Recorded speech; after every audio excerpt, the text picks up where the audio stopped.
And welcome back, everyone. Welcome back to another weekend edition here of the Sparkling Tuna Cup, the STC week number 106. I'm Coach SI VIP. With me, I'm joined by these amazing players, by the Puma Chat, and by my plushies as well. Welcome, welcome, one and all. Bienvenidos to our weekly open tournament. Exclamation mark. Be in the chat. Have a look at the bracket yourselves. The bracket is live. The bracket is stacked, and we are jumping into our first series. We're jumping into the round of 16. Let's go. We're jumping into that round of 16 match, and we have two spicy players, is the way that I would put it. We have two very spicy players. We have our Korean Terran and our Ukrainian random player, and here we go, spawning in the top left-hand corner of Incorporeal. We have our Ukrainian random player. He is random. He's landing on Terran, and he of course has let his opponent know, as he typically does. It is Hacker is Top. And spawning in the bottom right hand corner, he's a man by many names. Ay ay ay. Some call him Hung Mono, some call him the Honmek. True. But he is a South Korean Terran for team number 1. He's a little bit cooked. He is Hon Mono, aka Cooked Mono. Ay. And if you're in the chat, you know what time it is. It is Gamma time. Predictions are open. Place your bets on who you think will claim the series, as our homeowner is opening up with what? With a proxy 2-Rax. Here we go. Gases are going to be on the way, so Reapers are going to be accessible here. So 2-Rax Reaper out of homeowner. Meanwhile, we do see that Hacker's Top is opening up one base with double gas. So double gas opener out of our purple Terran player. This means a faster factory, which means faster Hellion, which means Hacker's Top has the tools to defend. He has the tools to defend. It's going to be on homeowner to break him, to deal some damage, to overwhelm. We'll see if he can. We'll see if he can break on through. Again, behind this, we are going to be committing quite hard here. Oh, who is it? Was it? Da. God, every time it's terrifying. Oh God! Exclamation mark Funada Hyper one. Okay. God damn it. But alas, yes, we are going to be getting into the first game. Unfortunately, we do have some latency issues here, and hopefully it's nothing too serious. And we're able to progress without too much issue. When it comes to the rest of the bracket, again, the bracket is live, and we can just go over it here, especially if there's a bit of a timeout. We'll have some time to go over it. We'll have some time. Yes, here we go. And again, hope you've all been enjoying yourselves. We were live earlier today, of course, with the OSC mid-season playoffs. It was a very long cast this morning that we were able to get through. And of course, we are here live with the STC. Tomorrow we have Pigastar Cup, and we also have some Little League Cup as well. I'm a little bit tentative when it comes to Pigastar Cup, just because I don't know if I'll be available in the morning, but I'll do my best. I think I have to cast it, just because I believe Pig is still in Europe. He's still in Europe, so I don't think he'll cast it himself. So we might have to step in to cover it. We'll see. We will see. Oh.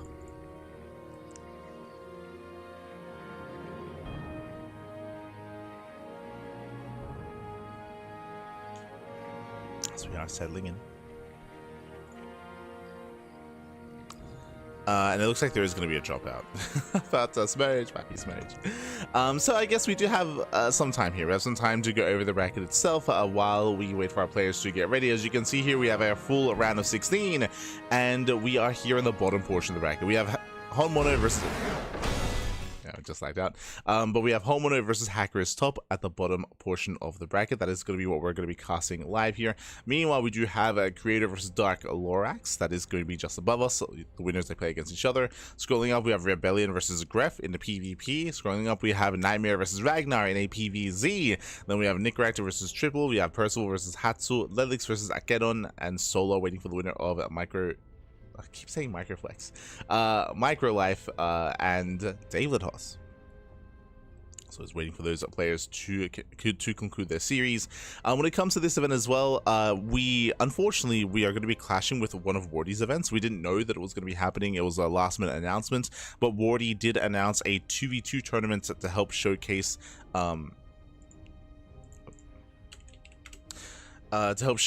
the new TLMT 2v2 maps. So I believe he's going to be hosting an event, and that's going to be in an hour's time. So because of that, it did affect signups, because there are players that are going to be playing in that event as well. So there's some players that are going to be that cannot play in ours because of the 2v2 tournaments, so they've opted not to compete. So it is a bit of a shame. Because of that, the signups this week are a little bit lesser than what they usually are. Like they're just less signups than what we usually have because of the 2v2 event. But it's okay. It's okay. I mean, there's a lot of StarCraft going on. It's hard to really find a free slot available, so it's fine. Might give Wardy a raid after the cast. We'll see. We'll see. But hopefully everything's okay with Hacker's Top. Again, hopefully we're able to resolve things. I hope that nothing too serious is happening in regards to his internet, and we're able to keep things going. Otherwise, we're going to be going on a short break. Yeah, we're going to be going on a short break, and when we come back, we'll have the remainder of the series. As it looks like, yeah, Hacker's Top is back online. So it shouldn't take too long. Shouldn't take too long. We'll see you soon.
We are back. We are back. We're jumping back into the first game. Again, hopefully everything's okay. Looks like the internet has returned for Hacker's Top, thankfully, as we're getting back into game number 1. Again, we have our 2x Reaper out of Homeowner. Meanwhile, Faster Factory out of Hacker's Top. We were mentioning this at the time, but of course, our Purple Terran player here has the tools to defend, has the ability to make Hellions. Unfortunately, has not scattered across the map, so doesn't really know what's coming his way, is currently in the dark. We do have a blind bunker here towards the top side, but that doesn't actually cover the main Reaper cliff here into the main, so likewise is going to be opening on Marine, so going to be a bit of an awkward setup here. There we go, the Reapers are coming. The Reapers are coming. Bunker is done, and Homeowner does make his way in. Will run into the bunker. Let's run in. Ooh, one Reaper goes down. One Reaper does fall, and we're going for the Tech Lab first. Okay, we're gonna go Tech Lab into Cyclone here. We're gonna be skipping the Hellion, which is a bold move. Meanwhile, Homeowner, he's going for the Proxy 2-1-1. As there's no more Reapers on the way, we're actually going for the factory, and we're going for 2 more Tech Labs. Oh my god. Looking to bust in, looking to break on through. It's going to be it's going to be Proxy 2-Rax Marauder into Proxy Hellion support, or I would imagine Hellion support just because it's quite gas intensive. Otherwise, we could go for a Tech Lab as well and go for a tank, which would be crazy, or a Cyclone. We'll see. See if he does invest. Some more Marauders are on the way. Ooh, no concussive shell yet, so the Cyclone will escape, and the Cyclone does scat as well. It's a nice scatting. Going for the add-on swap. Likewise, Hacker's Top just going for his own 1-1-1 defensively back at home, getting into Banshees. Oh, I just realized they're playing on Australia. Why are we on Australia? I wasn't even the one that did that. I didn't even make it, I should say. Not like this. Not like this. Oh no. That's unfortunate. Oh no.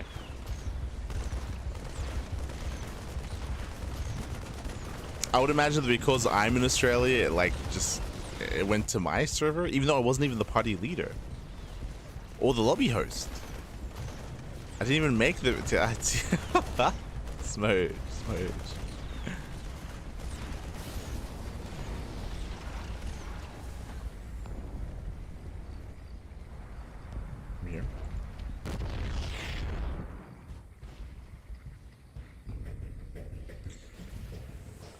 here. One is moving in.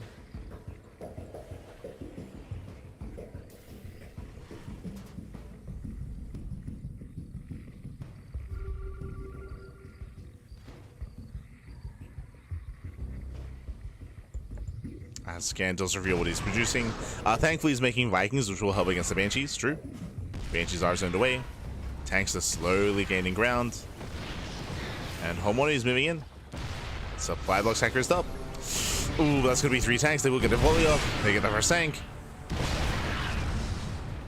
So nice moves there by our purple Terran. A big part of me wants to say purple Protoss.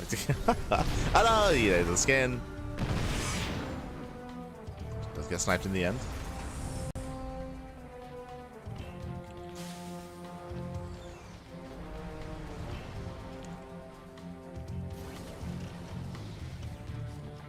Again, neither player is expanding, of course not. You have defensive turrets being thrown down to help against the Banshees. Ooh, speaking of one Banshee, sorry, both Banshees just went down. Brutal pickoffs. Again, a lot of the supply was invested into said Banshees. Likewise, Hackerstop did get a second CC.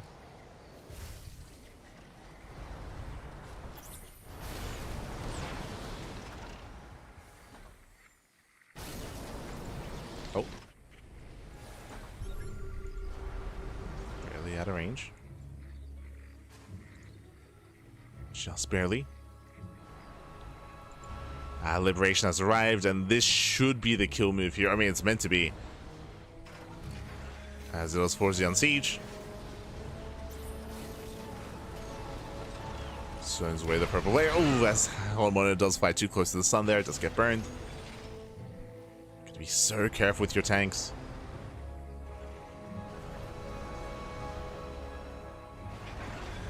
Cyclone's moving in.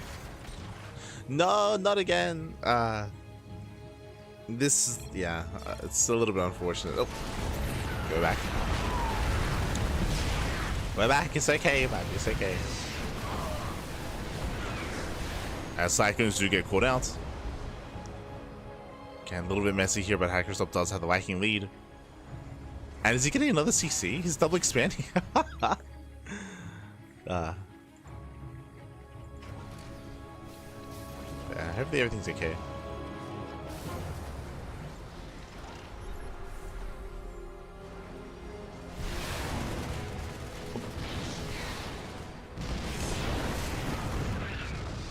As Homeowner, he doesn't really have a backup plan. He's going double Starport, Mass Viking. But he doesn't really have a ground army to work with here. If he had another tank, then maybe. But again, he just has not been making SCVs. Like, his economy is so low.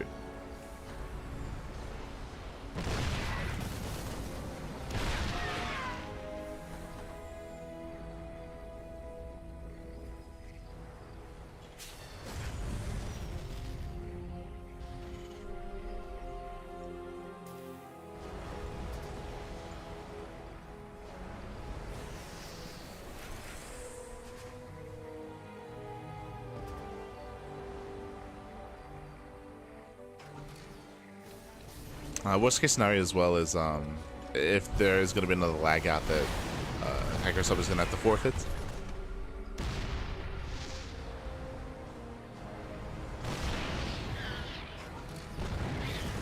As here we go, we pull the boys again. There's only one tank. Vikings gonna have to land. Oh, there's still 3 tanks he has to work through. I mean, the Marauders, they can pop up. The Marauders are moving in. Oh, but they get shut down. Yeah, GG gets called. Hackerstop does take game number 1. GG. Whew. GG, well played again. A bit of a messy game 1 here. Very unfortunate when it comes to the server selection that ended up, and of course the latency that was occurring as well. Hopefully things clear up, and hopefully there's nothing too serious. Hopefully. There we go. Jumping to game 2. Game 2 is going to be on Last Fantasy. Oh my god. Okay, let's go. Going to be loading into Last Fantasy. The most vetoed map in the map pool. Let's go.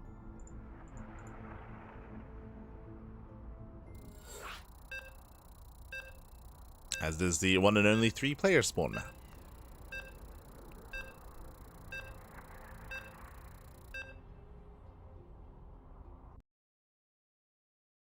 we'll see what Hacker's Top lands on this time. We shall see.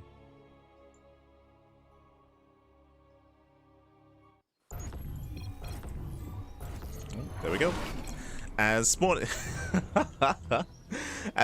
in the bottom hand corner of Last Fantasy, we have the purple Protoss, a player from land of Ukraine. I say purple Protoss, a random player landing on Protoss. It is Hacker is Top for Hokage TT. And spawning in the top side of Last Fantasy, we have the South Korean Terran player. We have the blue Terran representing Team Hyper 1. It is Hon Mono. Clearly Protoss, Fabi, clearly. As we are going to be moving out. Now, when it comes to our players, we didn't really get to talk about it, but for those who are unaware as to how our players approach this, Hacker's Top, he is very cheesy and hyper-aggressive. He only all-ins. He only all-ins in every single matchup. Whether he plays Protoss, Zerg, or Terran, pure cheese is what to expect out of our Protoss player here, or out of our random player. Meanwhile, Homono, he is similar. He is similar, but only in this matchup. In Terran versus Protoss, Homono, he very often 1 base all-ins and 2 base all-ins, and it is rare to see Homono ever get a third. It's typically going to be an all-in from the side of our Terran player here. So because he knows that he's up against a Protoss, then he knows that he can commit into just hyper-aggression into the all-in. Oh. But here we go. Here we go. It is, by the way, Homono, he told him what he's going for, and he's not lying. It is going to be 3x. If you recall, we actually covered Homono this morning against Art, and we saw him go for the same build, a double gas, 3x Reaper initially.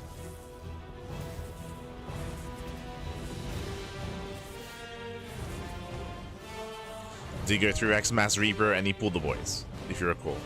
That was the build that Homono went for. Did not work. Did not work against Art, but we'll see if he can pull this off against Hacker's Top. As we have our Mass Reaper. And again, Homono, he will soon pull the boys once he gets his first wave.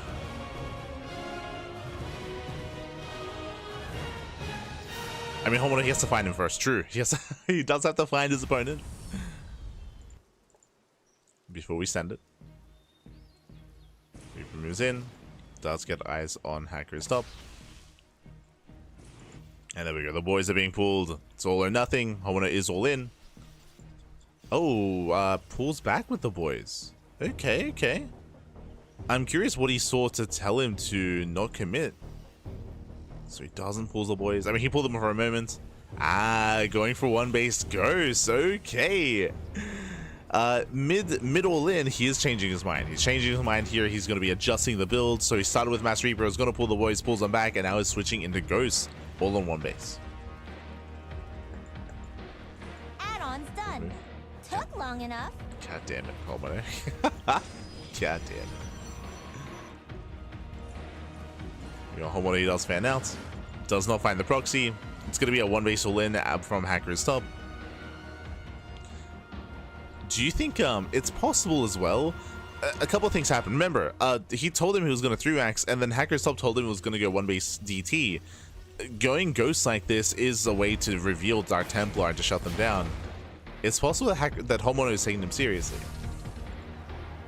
We can see that isn't the case. There are not going to be any Dark Templar, but the mind games, no. As again, there's some big lag spikes. Or Protoss. Reavers they get into the main. We got 4 workers so far. Ooh, 1 Reaper goes down. Hacker's Up does catch 1 Reaper. Reapers, they rotate. Looking for another way in. And we're proxying Immortals. What is happening right now? I mean, Homono, he's trying to figure out what the tech is, right? He's trying to figure out where's the Twilight Council, where's the Robo, where's the Stargate, where's the expansion? There's no base. Something's wrong. But he hasn't seen the entirety of the main, so technically it could be tucked away.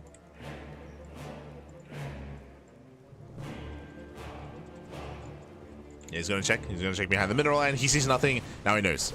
Upon seeing nothing here, he has to know there's a proxy. He has to know there's something elsewhere. Maybe a ninja base. Maybe proxy Twilight Council, proxy Robo, proxy something, anything.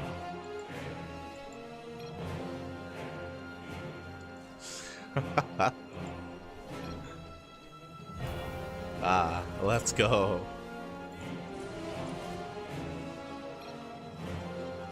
Oh no, they're both like-minded. Not like this. They're both animals, man. As yeah, Homeowner, he's searching. As we mentioned, like, he sees that there's nothing, which means that there's something somewhere else.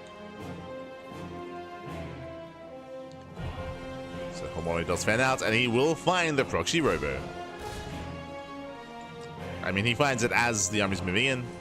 Goes already. Oh, who does that AP? Ah, the Prism. Prism barely gets away. Barely escapes. Whew.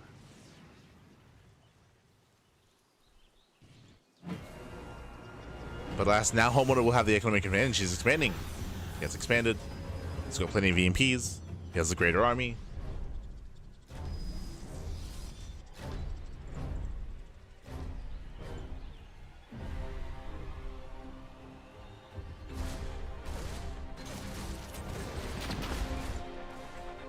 Homeowner does pull away the attention here of Hackerstuff. Hackerstuff does get Ninja Base. Gets a Ninja expansion. Main army's moving in. Homeowner does not confirm. He scans, looking. Trying to figure out what's happening.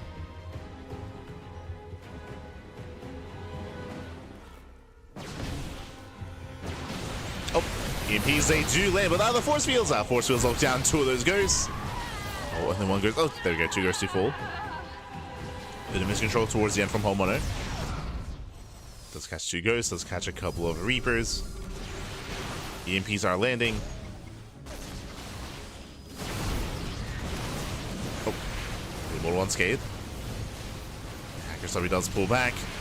Prism is getting low. He can juggle. He's not. Ah, but he's getting some of the ghosts. Ah, no.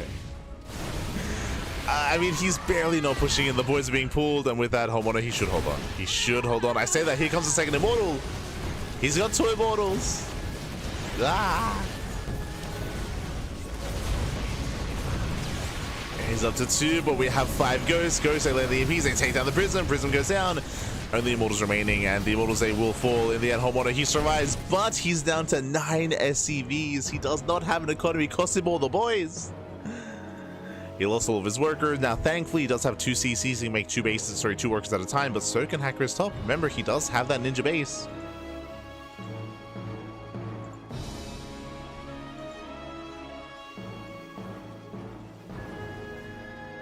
Hi.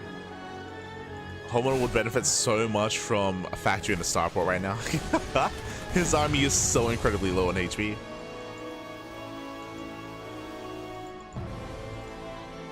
He needs some healing back. But there's no factory. There we go. First factory is on the way. Hacker's Top is moving out. Oh no! Once again, big lag spikes. It's unfortunate.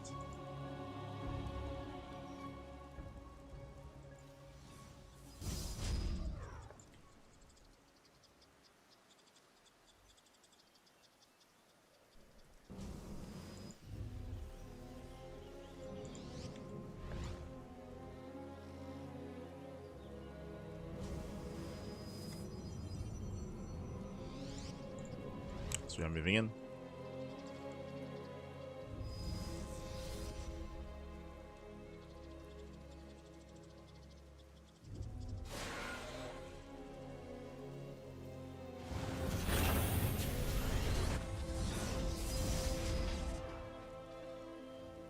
Can Homeowner, he's still trying to buy time for his medevacs, for his starports. No bunkers. But with some EMPs, like, he should still have the greater army. Like, Homeowner, he should still have this. Assuming the EMPs land. I'm gonna say that there's only 2 Marauders. True, the Marauder count is quite low. I mean, I say that Sim is finishing up in a couple of seconds. That's going to be a massive power spike here for Honmono. He's slowly been rebuilding his SCVs. Back up from 9. He's getting there.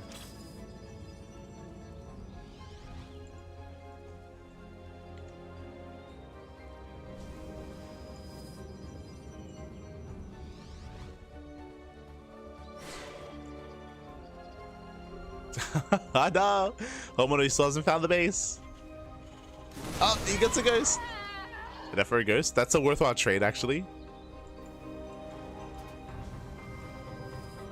Nice snipe from Hacker Sub. He's getting a third expansion.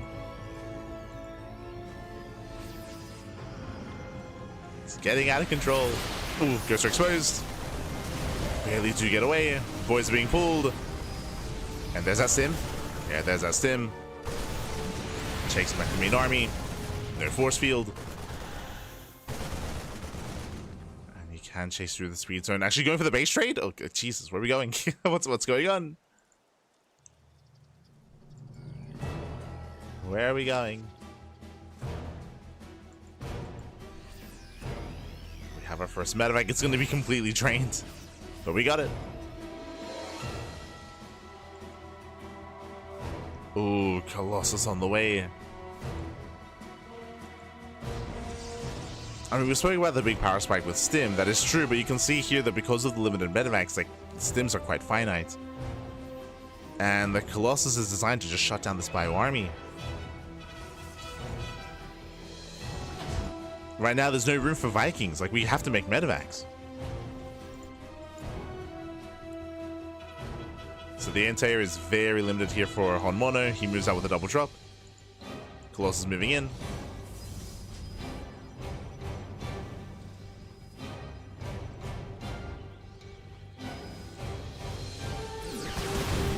Macho goes off. Macho connects. EMPs are solid. And nice EMPs. Dives on the Colossus. Ooh, hot pickup. Does get saved. And the close volleys are insane. Yeah, the one Colossus just melts everything. The SCVs, the Marines at the same time double drop across the map. But remember, there are 2 more bases and Homono doesn't know. He doesn't know. We're committing to the base trade. Homono, he kills the Nexus.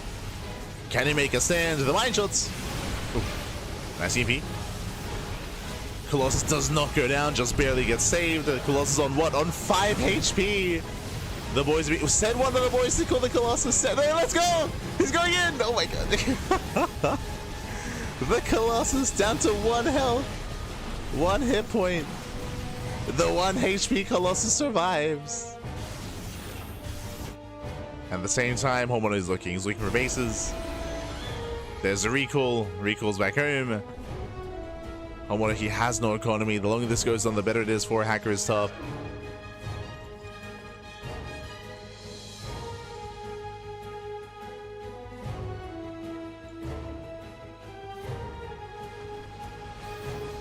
He saw the recall. And technically, all that Hacker's top has to do is defend. Just defend, just survive. He's up to 3 Colossus. And there's no breaking him. There's no breaking him. No shot.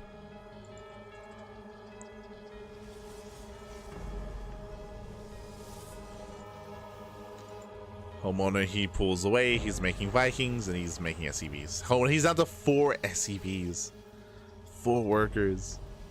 He has to start from scratch again. Hacker's hobby's on 4 Colossus. It's gonna be 5. Brutal supply block.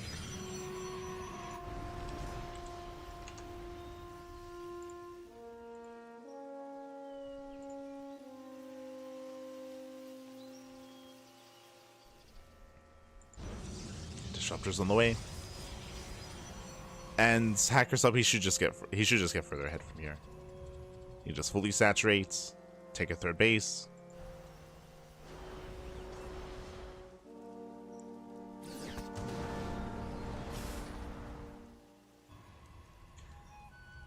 Is there a chance here for Honmono? Only really if Hacker Stop if he makes mistakes, right? If he overextends, if he splits up his army and only attacks with a portion at a time. If he gets EMP'd, lifts up one of the Colossus, the Prism gets sniped. He loses 1 Colossus instantly. Like, there's like these little things that can go his way, but Ah. Things looking bleak here for Honmono. He's down to 1 ghost. Does NEP, he gets 1, he gets the prism, gets 2 colossus. 2 colossus go down. That's maybe the best fight that Honmono could have hoped for. He fought well, he got the prism, got 2 colossus, but there's still 2 colossus remaining. He's going for the kill. To see Honmono, he's boosting across the map. Oh no! Running into some stalkers. There's a recall back home.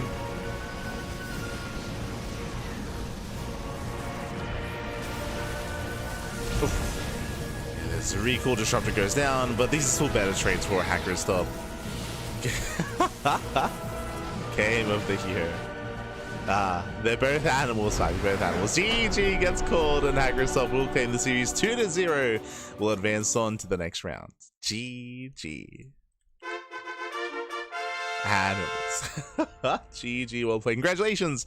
Hackerstop does claim it. A shout out to Hackerstop. A shout out to Honmono for, of course, competing, for being a part of this, and for making the series as chaotic as possible. As again, Honmono is also an animal that does almost nothing but cheese and all in, so they kind of bounce off each other in a way. Hackerstop popping off with the ninja bases. If they were found earlier, maybe a different game, but for so long, Honmono was unaware of the ninja expansions, and as a result, they were untouched, they were unpunished, and we saw Hackerstop snowball out of control. GG. GG. And with that, we, I believe, have the entirety of Round 16 wrapping up.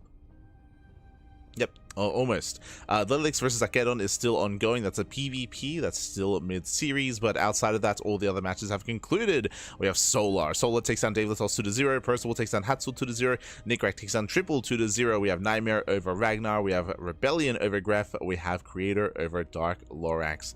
And now we have the quarterfinals. Solar's still waiting for his opponents, but I'm sure won't be waiting for too much longer, as the other players are still facing off. And we're going to be following Hackerstop into Creator for that next best of 3. We'll follow.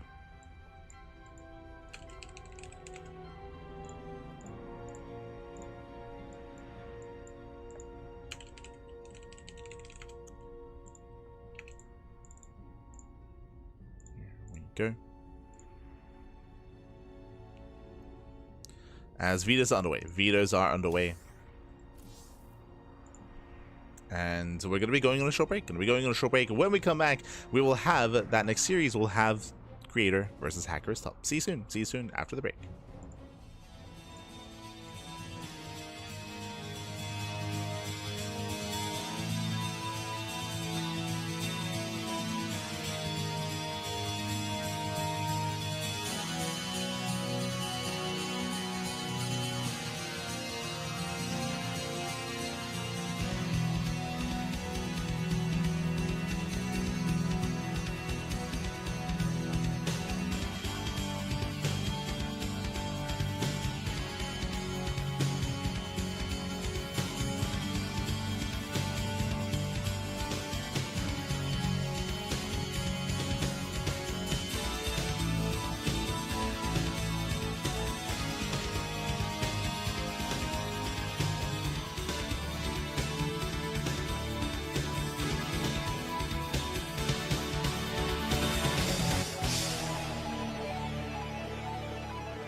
welcome back, everyone. Welcome back. Whew, I hope you enjoyed that lovely brutal OSC as we returned. We returned with our second series of the broadcast. Again, for the most part, the round 16 has concluded and we're getting into the quarterfinals, and we have our fresh best of 3. And spawning in the bottom left-hand corner of Leylines, we have the South Korean Protoss player, we have the Red Protoss.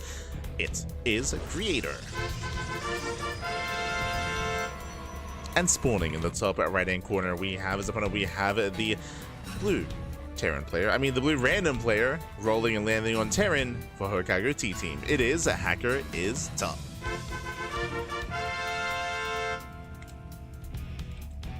And if you're in the chat, predictions are open. Place your bets on who you think will claim the series. Best of luck in the chat. If we were going to get into a longer, normal, standard macro game, Creator is favored 100%.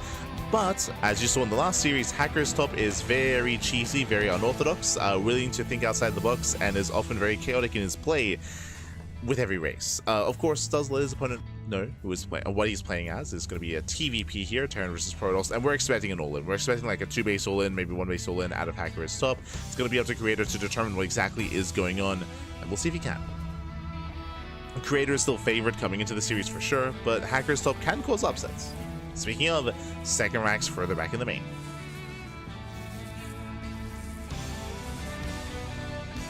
Second racks is thrown down. This thrown down. Let's get one SCV kill.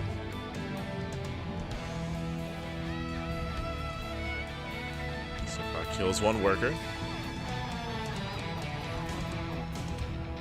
Herb doesn't quite commit in.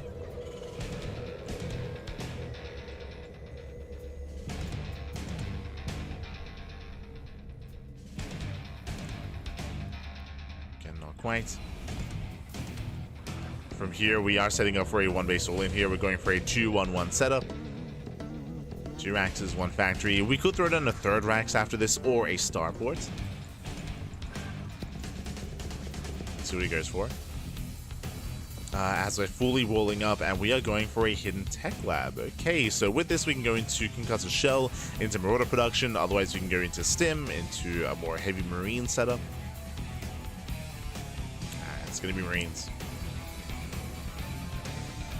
It's going to be the buyer. Meanwhile, Creator just going for a standard opener himself, going for a Twilight Council. Twilight Council into Blink. It's moving out. Stim is on the way. Ooh, so it is going to be a 2-1-1. Interesting. So a 2-1-1 here, it's going to be a Stim timing with 16 Marines and 2 Medivacs.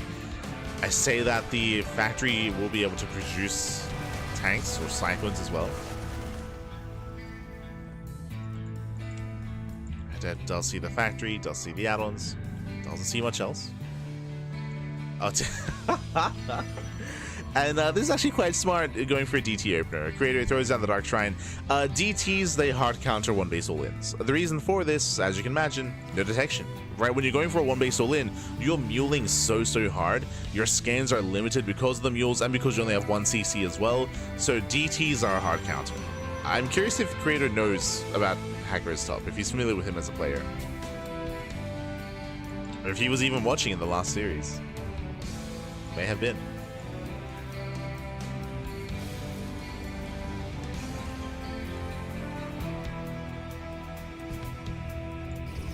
So with his DTs are on the way, going for charge, not blink. A charge is also designed to hard counter tank pushes and tank all-ins. So Creator, he's reading this insanely well. Like this, what he's doing here is meant to completely shut down all-ins. Even though he hasn't seen exactly what's coming his way, like Creator, he should be fine.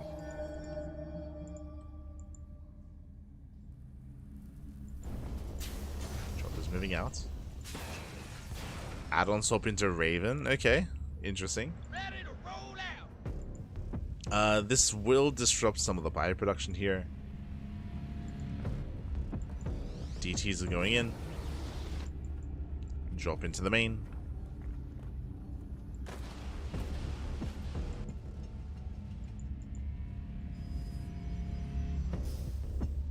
That's going to be Sims into the mineral line. Soldiers in position. Boys being cool. That's going to be a lot of probes going down. It does get a lot of economic damage. It's going to be 14 workers going down as Creator heals out of position with his main army. Will kill the job, but this is critical damage. That's 17 probe kills. same time, DT does kill the depot, and oh, Hacker's Up is expanding. He is expanding. He's going for the CC.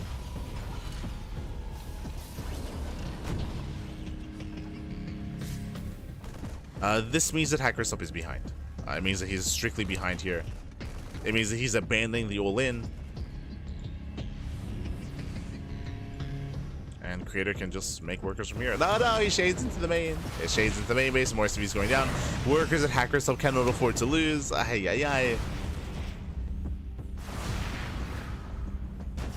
this is getting out of hand.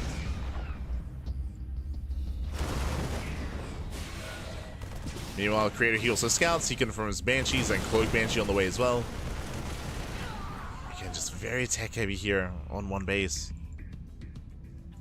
And on the one hand, yes, Hacker's Up, he did kill a mineral line earlier, but Creator just basically did the same. So Creator, he maintains a greater economy, now taking a third. He's also aware of the Cloak Banshee, so he should be working on anti-air. Should be. And detection. Robo's on the way for the Observer.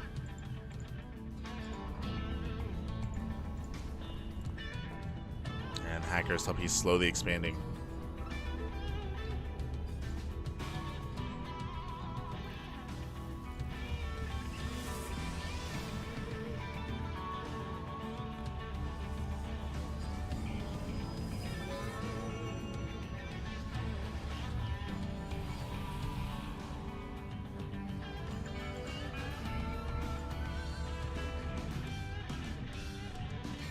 Moving out.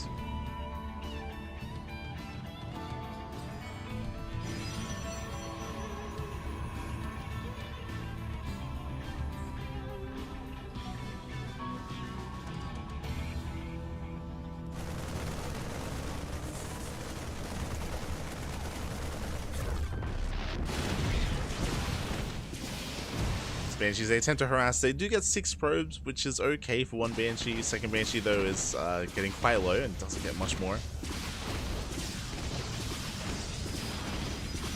Banshee's gonna go down.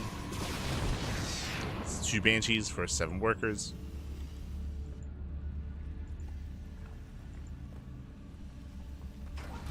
And Hacker's Up, he's slowly trying to macro out of this.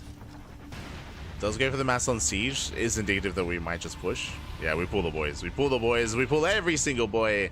I mean, again, there's no macroing out of this. There's no way to keep up and catch up with Creator. Now, is Creator being too greedy? He's getting a 3rd expansion.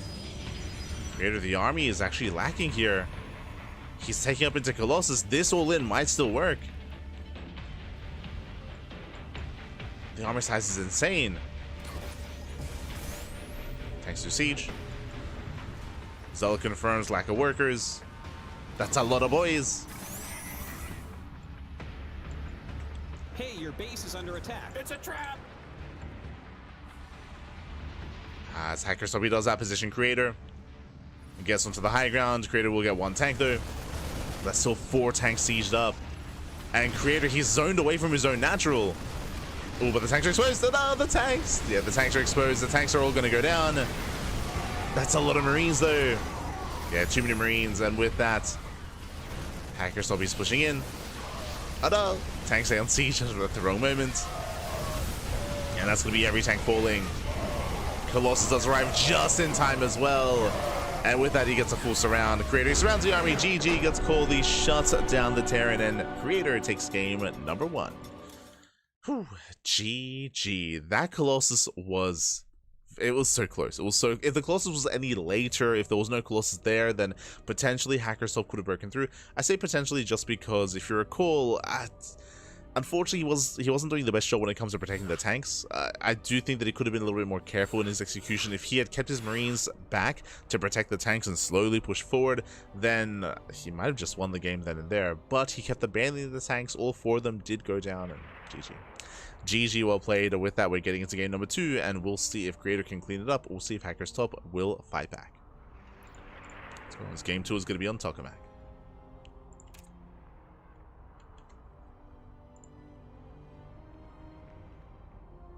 Oh my god, meanwhile, we have some updates. We already have some semi-finalists, Papi. Yeah. NightMare. NightMare just took down Rebellion 2-0, and Nicoract just took down Percival 2-0 as well. Very impressive. Very impressive stuff.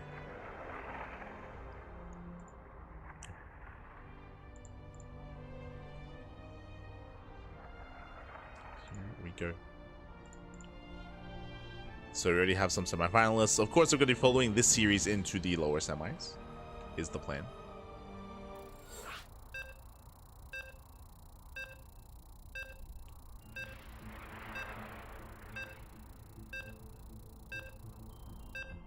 Is the plan.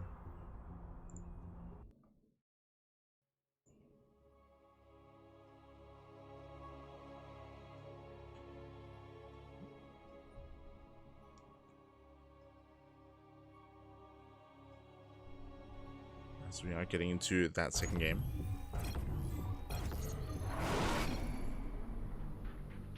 And spawning in the top right-hand corner of Ducklings, we have our South Korean Protoss player. We have the red Protoss presenting himself, currently teamless. It is Creator. Leading the series 1-0, and spawning in the bottom left-hand corner, we have the Ukrainian random player. He is random. He lands on Zerg this time, representing Hokage T team. It is Hacker is Tough.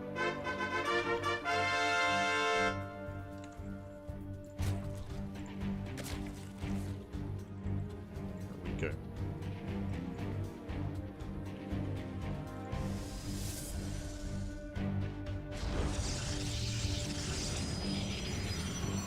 Should have macro out of it. Unfortunately, Hacker's Top was very behind.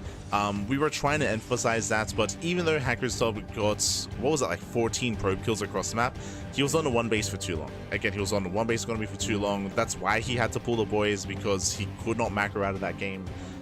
Creator was too far ahead, and as you saw when it came to the all-in, it almost worked. Like, I do believe that if he had if he had a better job when it came to protecting his tanks and babysitting his tanks as well, he could have actually gotten within range of the natural base and potentially could have won the game. Like, that was a very close finale to game one.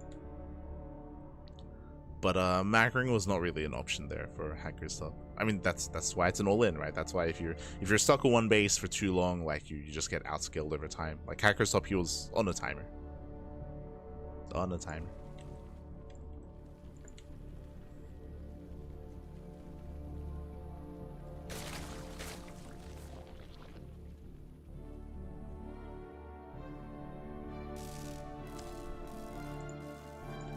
From here, we're going to be settling in. This time we are going to be opening up with staying in gas. Okay, so link speed is on the way. It looks like gas income is continuing. With extra gas, this does mean that we're either going to go for a Bane Bust, go for a Road Trush, or go for a faster lair. We have the answer at Bane Bust. Okay, this is a bold move. Bane Busts, they are not very popular in this matchup just because it takes so many Banelings to actually break a Protoss wall, especially if sentries come into the mix with force field. So bold move. Lings, they do slip in, but Adepts are out in time, and you can pull some boys here to help protect to make sure the Adept does not get surrounded. So nice movement there from Creator. Creator, he defends. Link speed is on the way, and Hacker's Top, he's not droning. He's not droning. It's going to be a pure Bane Bust here from our Zerg player. It's all or nothing. Now, Creator, he has not scouted. He has not confirmed that the all-in is coming.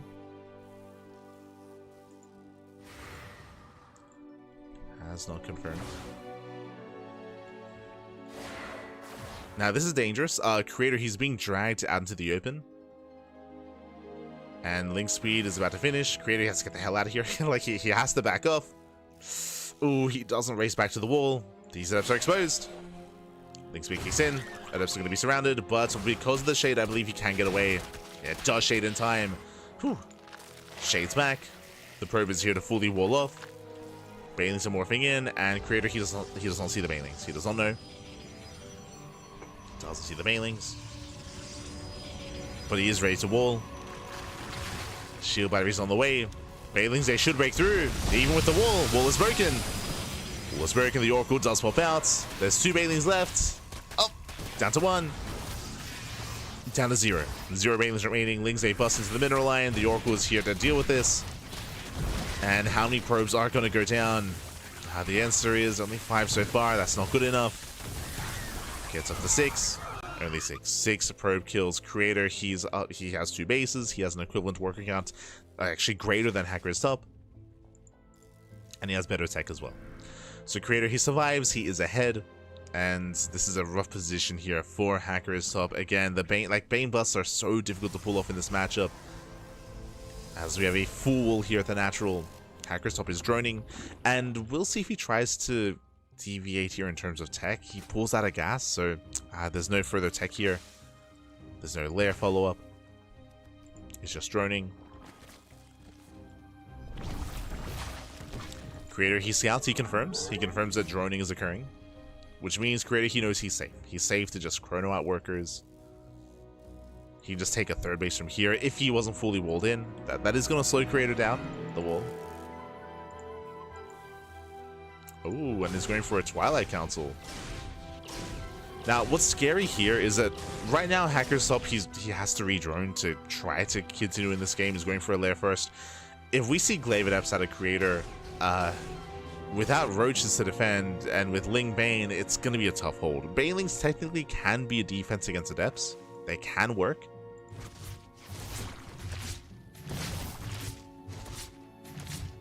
But only if you have a secure economy and secure production. Adepts are on the way. That's going to be the kill shot. And again, Hacker's Top, what's the plan here? He does have 3 gases. With 3 gases, he may attempt to go into Hydras or even Spire Tech.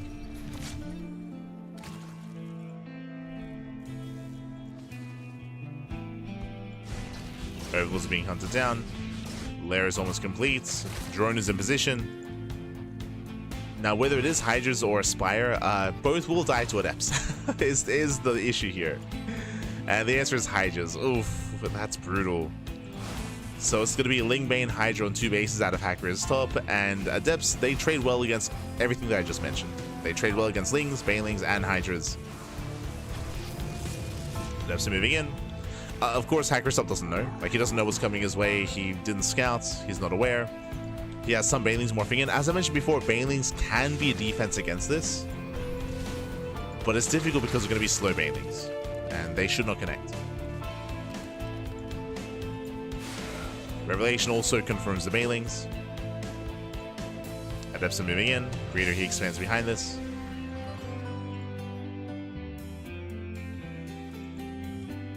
And we'll see if Hacker's Top can hold.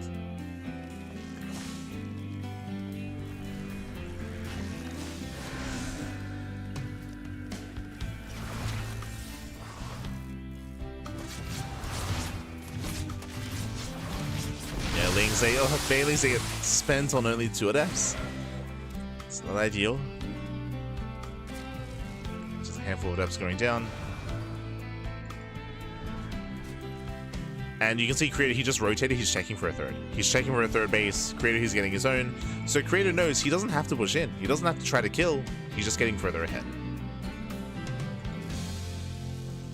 And you can see he's looking for ninja bases. Checking for ninja bases.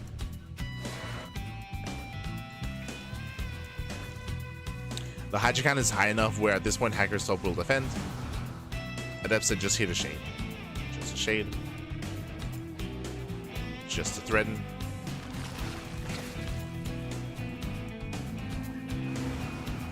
And behind this, Creator is getting ready at his 3rd base. Hacker's Top, he is not droning. He is undersaturated on 2 bases. He's just going for an all-in. So it's going to be a 1.5 base all-in here by Hacker's Top. Oh, but he starts an upgrade.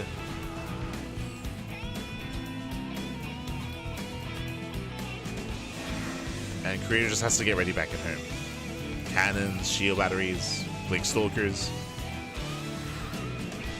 Shades away.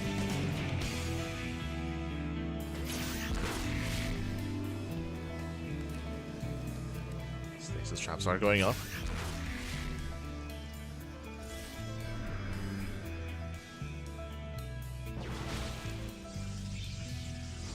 And Hacker's Top just going for the final push. He could try to rotate over towards the natural. And he gets spotted. And he gets spotted. Creator, he responds.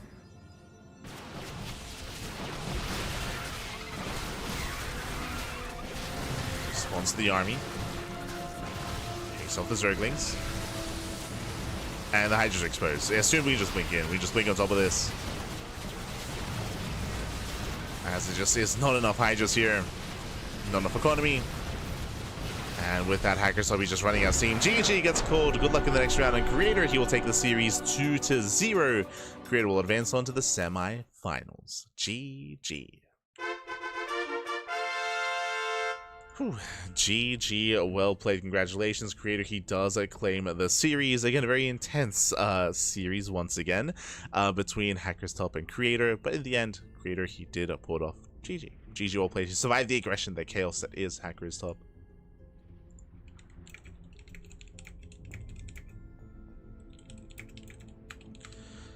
As from here, we're going to be following our Creator into the next round. Exclamation mark, be in the chat. Have a look at the back yourselves. I believe we have our semifinals ready.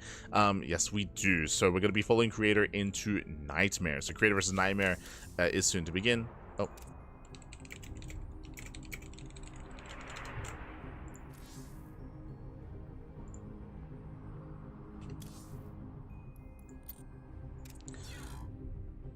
Vetoes are underway. And we'll be covering the first semis. Meanwhile, when it comes to the upper semifinals, that's going to be held. So Solo versus Akedon is still mid-series when it goes up against Nicoract, and that'll be held for us, so we can cover that right after the next matchup.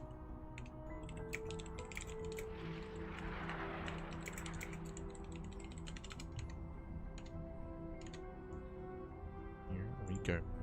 So we are going to be going on a short break here, and when we come back, we'll have our PvP. We have one Protoss confirmed for the finals, one Korean Protoss. Will it be Creator? Will it be NightMare? Honestly, this is going to be a close one. This is when the big names are starting to face off here. I can see this going either way. We'll see you soon once the Vitas are done. See you soon. See you soon.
And welcome back, everyone. Welcome back. Ooh, I hope you enjoyed that lovely brutal OC as we return with our semifinals, our semi-finales here. We are getting into the tail end of the broadcast, and we're here to find out who's going to be the first player to make it through into the grand finals. Who's it going to be? As spawning in the bottom left-hand corner of ley lines, we have the South Korean Protoss player. We have the blue Protoss representing Streamer Zone. It is NightMare. And spawning in the top right-hand corner, we have the red Protoss player, the red Protoss player himself. South Korean Protoss, it is a Creator. And if you're in the chat, you know what time it is. It is a Gamba time. Predictions are open. Place your bets on who you think will claim the series. Best of luck in the chat as we get into our PvP. Oh boy, here we go. So again, our PvP is upon us. And honestly, again, this couldn't go either way. I would say that both Creator and NightMare are maybe some of the more tame Protoss players in the Korean scene. Like, when I think of Hyper Aggression, I think of obviously Classic, I think of Hero as well. They're both Zaun, the three of them are very, very in your face. I would say that Creator and NightMare can be, for sure, but they're kind of on the, maybe a little bit further on the other end of things than your Hero, Classic, or Zaun. So what I'm saying is that I wouldn't be surprised if from here we can get into some more macro PvPs coming into the mid game at some point in this series, but we'll see. We shall see. Whereas with the others, I would expect a higher chance for there to just be a proxy and one base all ins. Like, say one base all ins are more the norm than the others. But let's go. As now we have the second pylon in the main base for NightMare, second pylon in the main for Creator. There you go. So it looks like a normal opener from both players. From here we can either expand or throw down our first tech structure.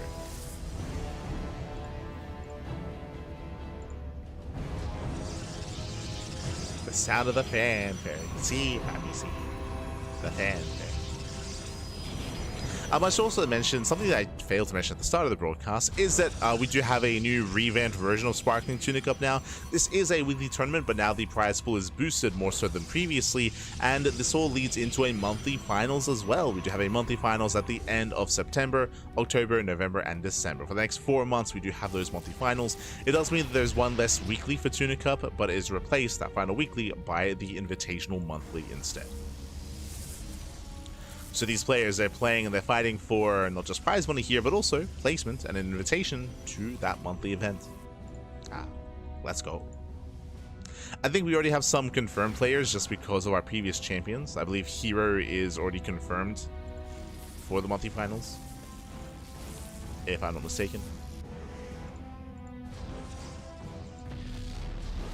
As NightMare does expand. A bit of a delayed expansion, but is going to be on the way. Creator does have the faster Nexus as a result. So a nice pylon block out of Creator. Behind this, going for a Twilight Council as a tech of choice. Meanwhile, Creator back at home is still building up. Again, has the faster expansion. So slightly better economy for Creator, slightly faster tech for NightMare. Oh, and Creator is going for the Robo. Good call. It is a good call here. Creator, he scouts. Creator, he confirms that he's behind in terms of the Twilight Council. Blink will be soon done for NightMare, so Creator knows, okay, time to just forego Blink and go straight for Immortals. So the Robo is on the way into Immortal production. Creator's going to take a more defensive stance, and with this, Creator can just build up on 2 bases, get a third, and from here we could see Robo Immortal into Glavedet. Reading a little bit too far into it, but that's a very common kind of transition point into hyper aggression. We'll see where our players take us. Meanwhile, the pressure is going to be on NightMare. Again, NightMare, he knows that he's going to be behind in the economy. He knows that he's going to have map control with the Blink Stalkers, and it's going to be on NightMare to poke in, to pull apart Creator, to bust into the main base, to get into the natural, to get some economic damage, and to just pick apart at the red Protoss. We'll see if he can.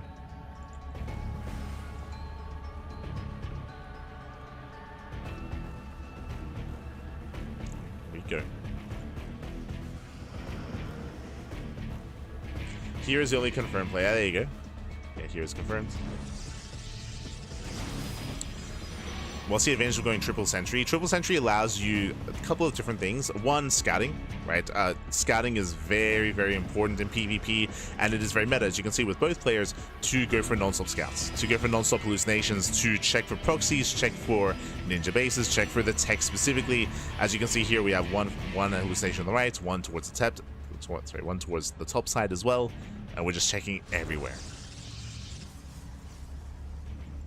It is also why, specifically in PvP, it is very difficult to hide tech. It's very difficult to catch your opponent off guard if your opponent's opening up like this with mass hallucination. Mass hallucination. Of course, force fields also keep you safe pre-blink. Like, before blink is done, force fields can shut down any kind of main push. So it's just a very safe way to play. You can see we fan out more hallucinations, finds the main army. Creator, he spots the move out, and Creator is getting ready. He's getting ready.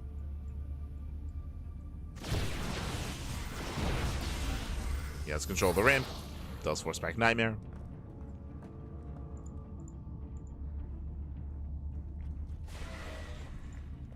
NightMare, he rotates around. Mirror blink is done. Does find a way into the natural. Creator out of position. Creator is out of position. Does completely force field the ramp, force fields the entrance, force the recall, and NightMare is going further in. It's blinking on top of the Immortal. Boys are being pulled. Can he get the Immortal? Can he get it? Once again, another force field. The Immortal, one more volley, does barely go down, but we're bleeding out a lot of units here. Gets 8 workers, and we're just going all the way. We're going all the way here. Blinking further in, 11 probes going down, and NightMare, he will recall, or he should attempt to escape. Gets a Zealot. Blink is available.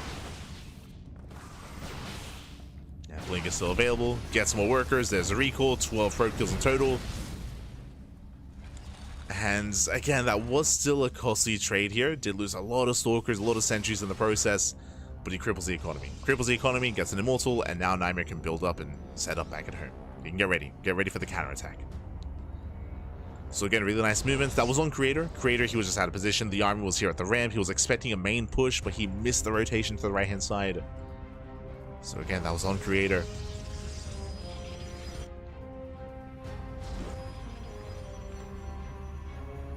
And now the pressure's on the red Protoss. Remember, Creator, he was meant to be the one with the better economy, not anymore.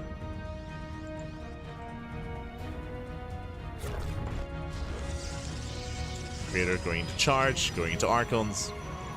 So charge or Archon is going to be the follow-up.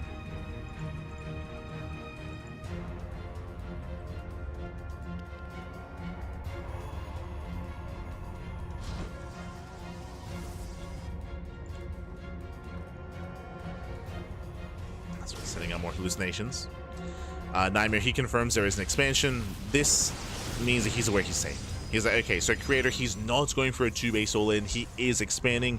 NightMare, he knows he can start being active and start moving out. What does NightMare have? He has 8 gateways. I believe he skipped charge. Yeah, skipped charge. So NightMare is very committed. NightMare, he's choosing not to expand, but to attack. And his goal here is to just kill, to break through. Oh, bit of miscontrol. Stalker, oh, does pull away. NightMare, once again, he rotates over. Once again, Creator's late to the rotation, dives on the Prism, Prism goes down, and now we can just focus on every single Immortal. Yeah, from here, NightMare snowballs out of control. There's just no standing army. Oh, we do have reinforcements coming in. Okay, guess on top of the Immortals. Nice blink. Zealots, they punish the blink, the Zealots. Yeah, the charge, let's take a lapse on top of the Stalkers. Very messy fight here. On the one hand, NightMare, he killed every Immortal, but the Zealots, they trade so well against Blink Stalkers, especially after they spend their Blink. So, Creator, he's holding. He's holding on. This is also why pure Blink Stalker doesn't scale too well into a longer game, as Zealots are just cheaper.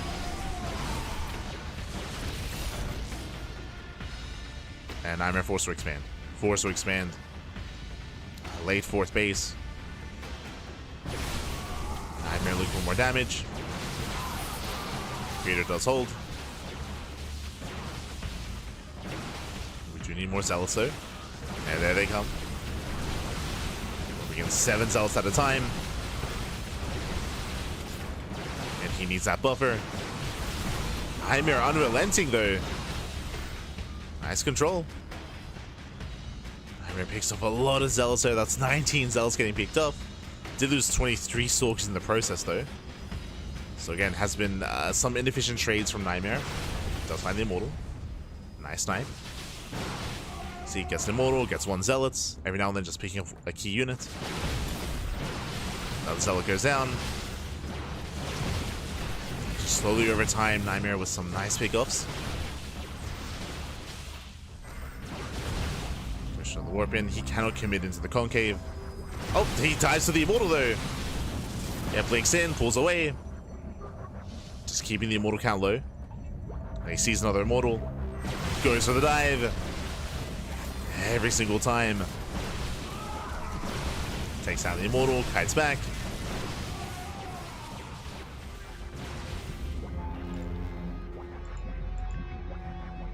That's Creator, he just can't really build up.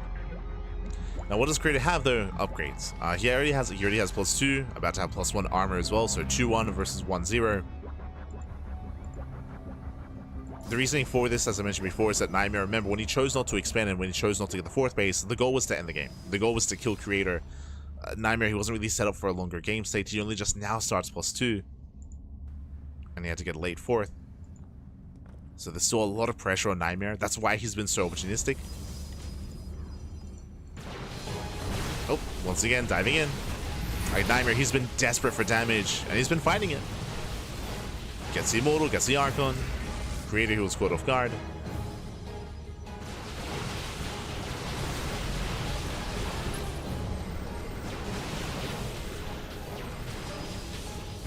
Miracle trying to commit, will lose Prism. Nice snipe from Creator.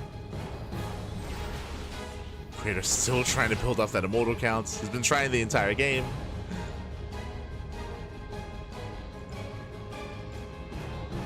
It's been working on it.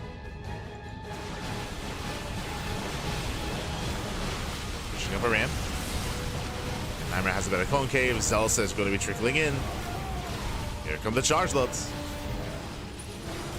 Remember, Creator, he has the greater upgrades. A head-on fight, he will take it. Slow stepping in. Boys are being pulled. NightMare trying to hold on. But in the end, Creator, looks like the upgrades might just be too much. The boys are helping to tank. Boys do help. That's going to be 16 probe kills, and Creator's done it. At this point, he has done it. He's reinforcing on the front lines. Getting more Zealots. The Immortal's coming in as well. This time he can actually make use of it. And the Creator, he will just outscale NightMare. NightMare had some impressive moments, but he had to end the game, and he never quite could. Once again, the Immortal, he gets it. Every time. He gets the Immortal, but that's all he gets. That's all he gets.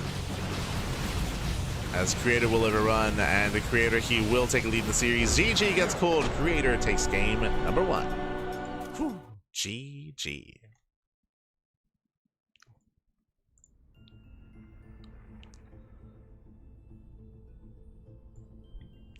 GG, well played. With that, the Creator, he does take a lead in the series. And with that, we're jumping into game 2.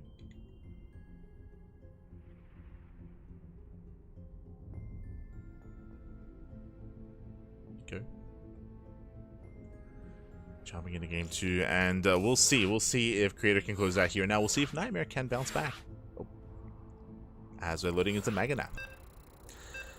But again, NightMare, he was playing so desperate this game. He was so aggressive. Time and time again, he was cutting out when it comes to workers, when it comes to upgrades, when it comes to expansions. He was hoping to end the game, and he was finding a lot of damage, but barely couldn't break Creator. Couldn't break him. Despite all the pickups. Creator, he persevered. And now we're getting into game number 2. And spawning in the top left-hand corner of Maganath, we have the South Green Protoss player. We have the Blue Protoss representing Streamer Zone. Down in the series, we'll see if he can bounce back. It is NightMare. And spawning in the bottom right-hand corner, we have the Red Protoss player. Yeah, the Red Protoss himself. Leading the series 1-0. It is Creator.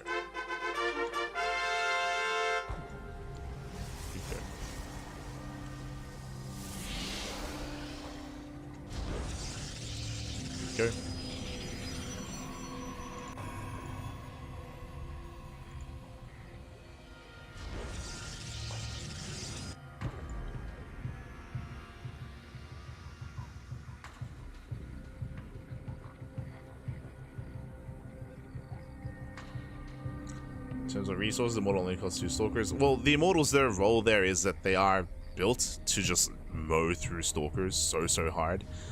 Immortals behind an army, as a supportive unit or as the backbone of the army, can actually swing a fight heavily in your favor. That's why it was so crucial that NightMare was sniping them every time. Every time he could, he was going in, he was sniping the Immortals to make sure that Creator never hit critical mass, otherwise the game would just end. The game would just end, considering that NightMare was stuck with purely Blink Stalker and not Zealots, not Charge. So like, that was crucial when it comes to NightMare surviving in that game. Or just trying to kill Creator. Meanwhile, Creator, he does open up with a proxy pylon, and we're setting up for a one-base all-in. This is a prime location for a robo, so we'll see if he does commit to said proxy robo. Meanwhile, the probe scout does confirm the pylon is missing. So NightMare knows. NightMare, he knows that the pylon is nowhere to be found. Back at home, he has his own standard setup. Cybercore will soon complete and show us the proxy. There it is. Proxy robo, one-base all-in. So again, NightMare, he knows, as in he knows that the pylon is missing, he knows that there's a proxy somewhere. Now, for all NightMare knows, that there could be a fake proxy pylon, could be proxy Stargate, could be proxy Robo, could be proxy Gateway. So it's on NightMare to confirm. You can see he sends out a second probe. So he has one probe scouting left-hand side, the other probe scouting the center, and, oh, will he see the Robo? It's gonna be close. Up. No, he barely doesn't. He checks one side of the rocks, but he does not check the other side. Again, NightMare, he's looking. Fans out his Stalkers as well. Stalkers, they go further out. He's checking the Stargate location, common location towards the left-hand side. But NightMare, he will not confirm. Yeah, so he won't find the proxy, which means in his mind they can still be doubts. They can still be doubts, and he's expanding.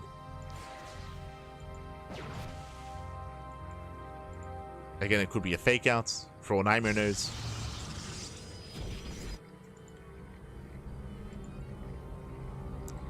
Meanwhile, here comes the Immortal. The army loads up. Creator dropping in. Again, NightMare has expanded. Now, thankfully, NightMare is going for a Robo follow-up. This is a very safe way to play. Very safe. So he's got his Robo on the way.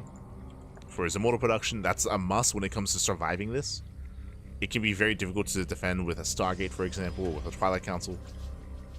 Creator moves in.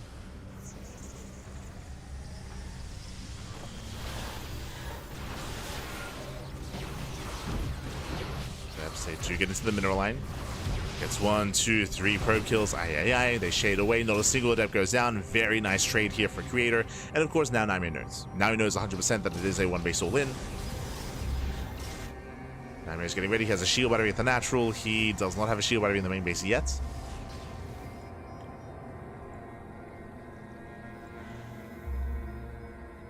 As Creator's dropping into the main.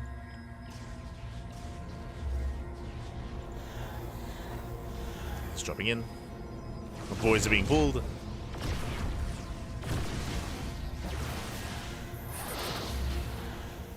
Creator pulls back.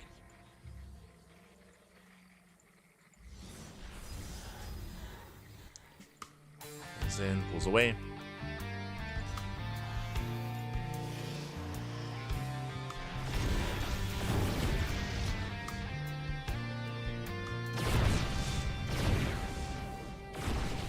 So far, again, Creator is trading well. Picks off a couple of probes. So has to be so careful with his army movement. Doesn't want to get caught out by force fields.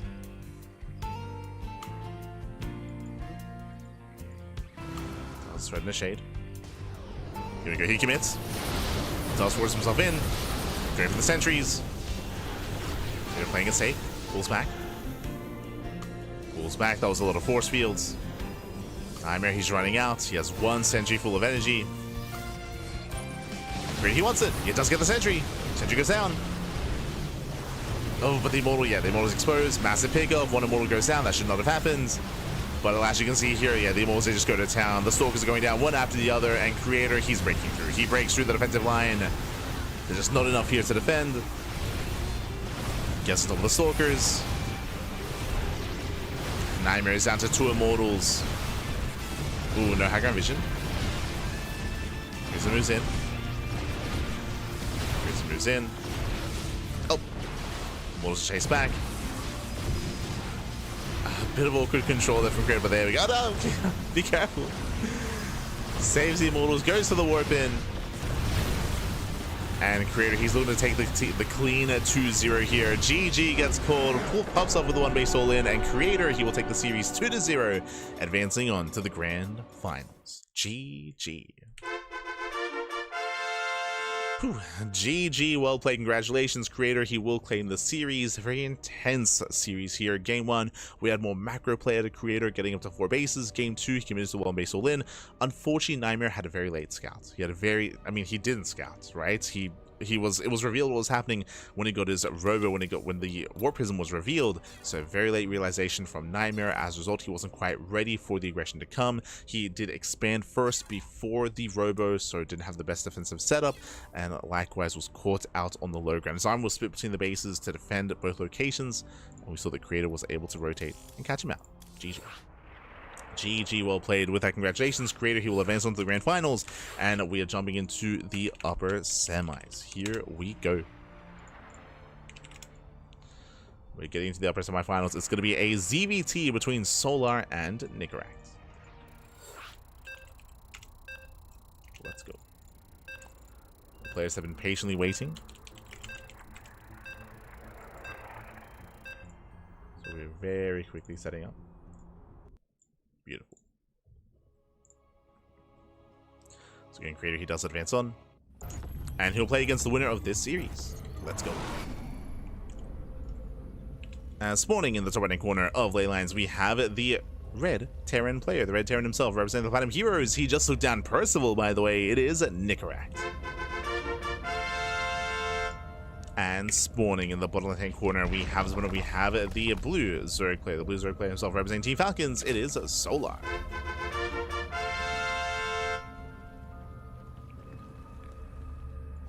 We go. So we're getting into our upper semis, and if you're in the chat, you know what time it is. It is a Gamba time. Predictions are now open. Place your bets on who you think will claim the series. Best of luck in the chat.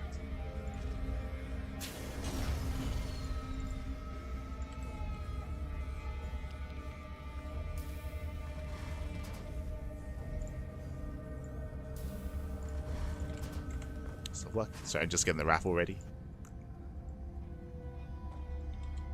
Aretha. As we have a Hatchgas Pool, standard opener out of Solar. Likewise, we have Nicoract going for his own Rack Expand. Now, when it comes to TVZ, when it comes to our matchup here, Nicoract is typically very aggressive. We have seen a lot of aggression, a lot of 2 base all-ins, a lot of 3 base all-ins, 8 racks is even crazy, like 5 racks on 2 bases. Nicoract, he's an animal. He is an animal here. And we'll see what he brings to the table. Nicoract.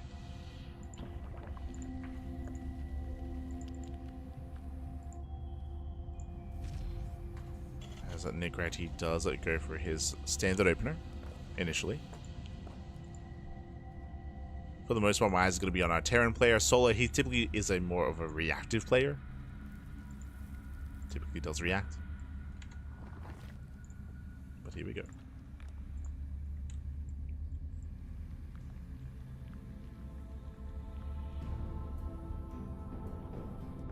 3 Reapers moving out. You can see Nicoract is in position to delay the 3rd base.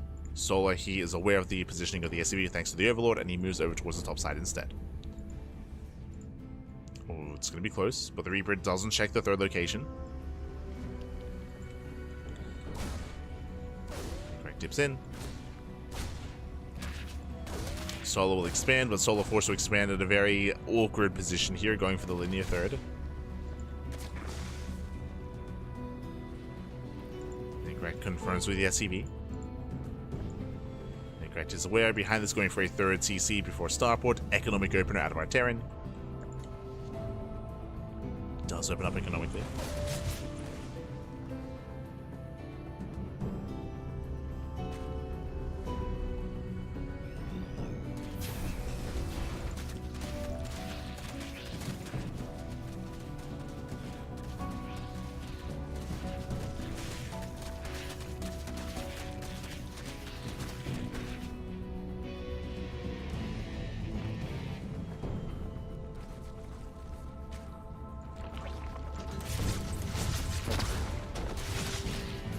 Walks in. Ooh, does take down the tumor, but the Reaper goes down. It's a bit of a trade, bit of a back and forth. I'd say better for Solar. Behind this, just third TC into an Adult Swap into Cloak Banshee. So nothing too crazy here out of Nicoract. I mentioned before that typically we see a lot of aggression out of Nicoract. So far everything's looking normal. We'll wait to see what he does once he gets his third base up and running. We'll see if he does take his gases. We'll see if he plays standard. If he does commit.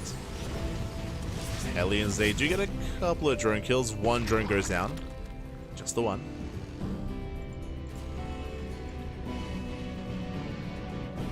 Nice pick up here by Nicoract. Waiting for reinforcements. It's on Solar to keep up with these rotations, to keep up with the aggression. Pressure is on. Oh, and Solar is going to be opening up Roach. Okay. So Roach 1 gets thrown down. Additional supply depots. A very safe way to open up.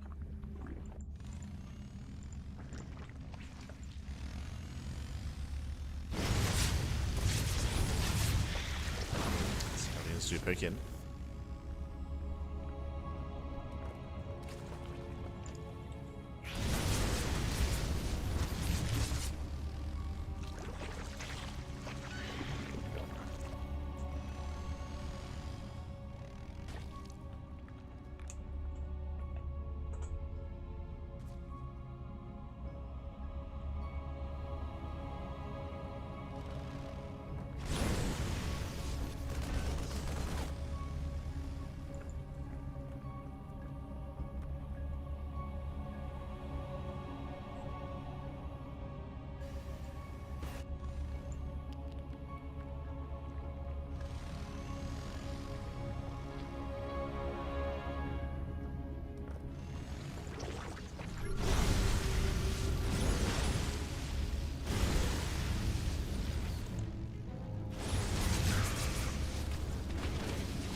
Nicoract so far just going up creep, no major damage yet. Behind this, building up into 1-1. 1-1, Stim is on the way so far, just getting to his bio. No mech, thankfully. I'll be honest, in the recent meta, of course, mech has been rising in popularity. I haven't seen Nicoract embrace mech though. Not yet. He's traditionally been more of a bio player. Traditionally. But hey, we used to say that about Beyond, and then Beyond started playing mech as well, so I don't know. Anything is possible back. Not in this game, of course, but later on in the series. As behind this, we have 1-1 upgrades, the Roaches are building up, and we're going for the Infestation bit. So this does look like a Roach base opener in towards Hive Tech, in towards Ultras. We'll see. We're waiting for the upgrade, essentially. If he goes into +2 range, then it's going to be Hydra into Lurker. Sorry, Roach into Hydra Lurker. Or if he goes into melee, it'll be Roach into Ling Bane Ultra. So we'll see which tech path Solar commits into. Solar has been saturating. Hive is on the way. Bailey Nest, indicative here of Ultras. Already has link speed. Before we can think about Hive Tech though, we do see Nicoract moving out. Does go for a 7-minute push. Moving towards the third, the fourth even.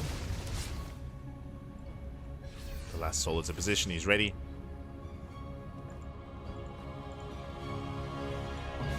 While he defends, he moves out with his Ducklings. Now, thankfully, Nicoract, he's ready. He's in position. He's back at home. He will zone away the Lings. And Nicoract is taking his gases and getting a 4th TC. So Nicoract is playing standard. He's playing very standard here, which means Solar can embrace his Hive Tech. Bailing speed is on the way, and we are waiting for the Ultra Cabin.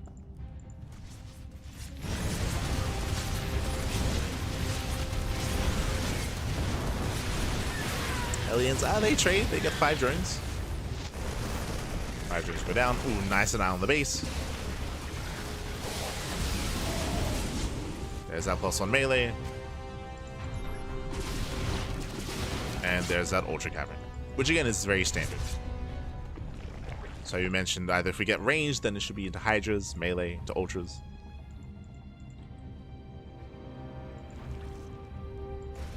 So Sola's big power spike is going to be Ultra Tech with Kindness Waiting. Meanwhile, Sola out of position. Sola's not much at home to defend. But now he's distracted. Nicoract sneaking up on the 4th base. He sims in. And he can bring down the expansion. Can he get the mineral line? Stims in. The workers do get away, but the base will fall. A very nice pickup, very nice rotation. And Nicoract going in once again. Sola having a hard time keeping up, as that's going to be a cancel. Ooh. Lose the Banshees. Banshees do go down. Creep is receding. Solar, he is hurting.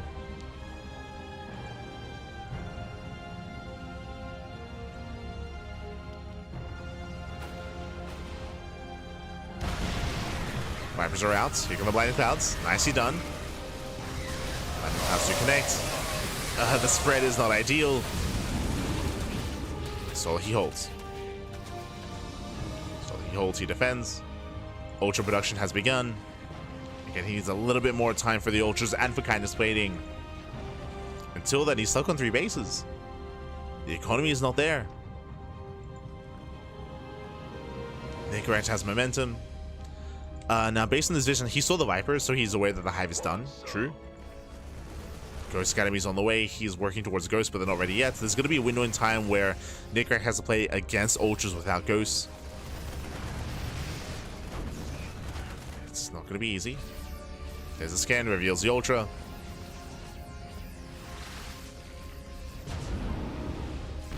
And the Ultras are out. And Soli collapses in, and he will break this. He will break the tanks. Tanks go down. Nicoract has to get the hell out of here. And he's just being outscaled. Again, it's purely Marine tank. Needs Ghosts, needs Marauders, needs Liberators. Nicoract is stuck at home, and Solar, he commits. He goes in.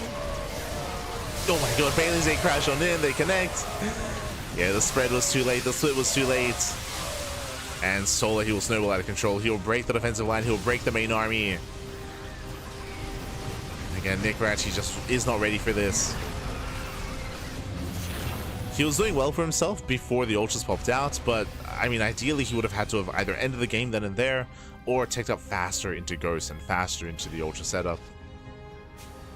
So he had to do one or the other. Unfortunately, he wasn't able to do either.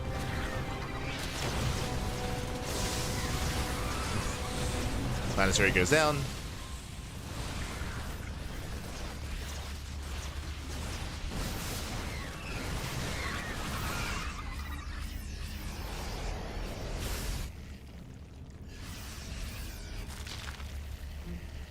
Takes down the Planetary, and Nicoract, he just can't keep up. Not anymore. Not like this.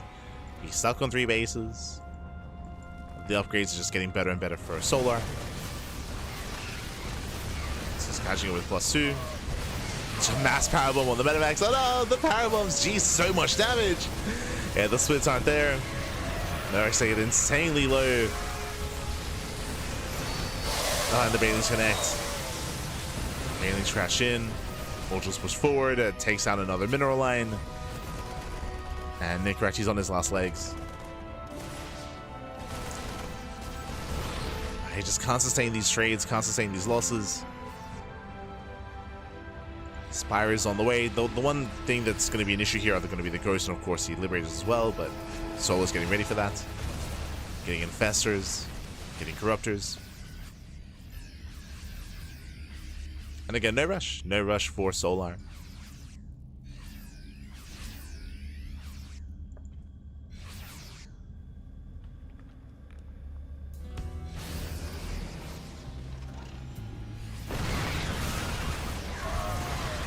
Now we're moving in. Oh no, the Metamax still from earlier. All the Metamax are going down. And brutal parasitic bombs. And GG gets called. Solar, he will take a lead in the series. He will take game number 1. GG. Whew. GG, well played. We'll take a lead. A shout out to Nicoract though, because again, Nicoract, he was popping off. He was killing the 4th base, killing the 5th base. He was killing workers. He was pulling Solar apart.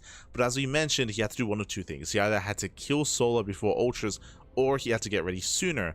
Unfortunately, it was a late realization from Nicoract as to what was going on. It was a bit of a late realization that Solar was taking up. So he was late to react and to respond with Marauders, with Ghosts, with Marauders, with Ghosts, with Liberators. It was a late transition there from Nicoract. He was tunnel visioning a little bit too much, and he wasn't quite ready for that next step from Solar. It was solid play from Nicoract, but just yeah, wasn't ready to. He did kind of fall apart towards the end. And here we go. We're getting into game number 2. Going to be loading into Tokamak. Tokamak, of course, being one of the largest maps in the map pool, very defensive, known for longer macro play. Let's go. Spawning in the bottom left-hand corner of Tokamak, we have the red Terran player. We have the red Terran representing the Platinum Heroes down in the series. We'll see if he can bounce back. We'll see if he can tie things up. It is Nicoract. Spawning in the top right-hand corner, we have the South Korean Zerg player. We have the blue Zerg representing Team Falcons. It is Solar.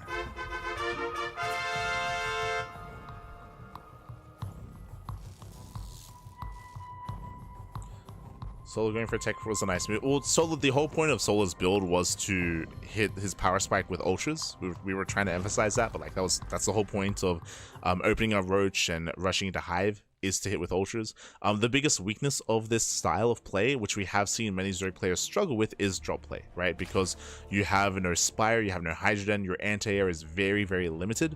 And not just that, but your army is also very slow because it's so Roach heavy, as opposed to Ling Bane. Ling Bane, you can have a late reaction, but your army will react faster because it's just faster than Roach Ravager. So opening up in such a way can leave you vulnerable. And we have seen players like Solar, like Shin, like Cell and Raynor kind of struggle with it in the past, or they can struggle with it if your opponent is, you know, very fast, if they're on top of things, if they're applying a lot of pressure. Players like Clem, players like Bjorn, players like Cure have been able to break their opponents before ultras. So you can take that approach as well, or of course you can just get ready for the ultras themselves. One or the other.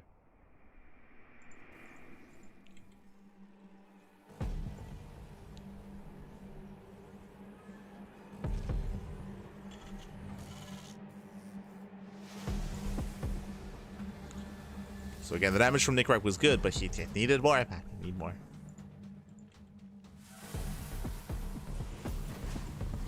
So here we go. So getting into game number 2.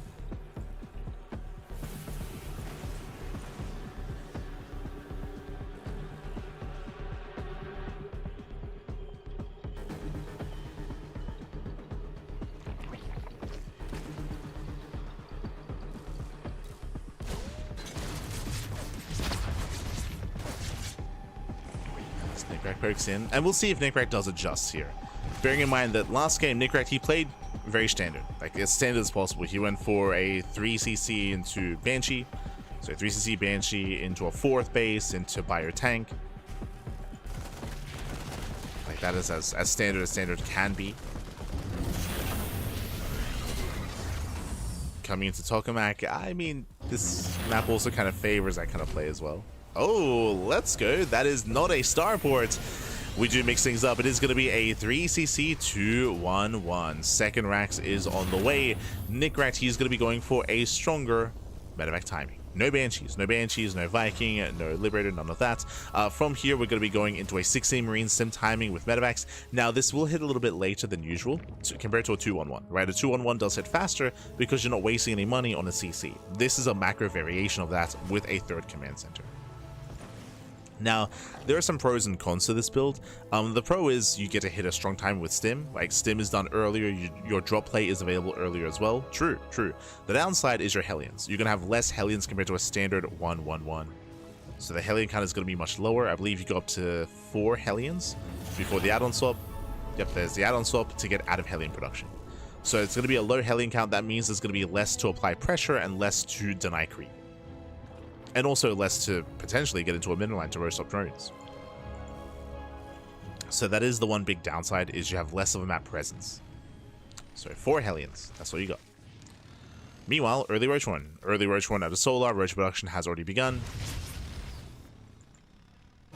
Getting up to 6. Behind the Solar's droning, so he can go for a 6 Roach move out. But he's macroing behind it.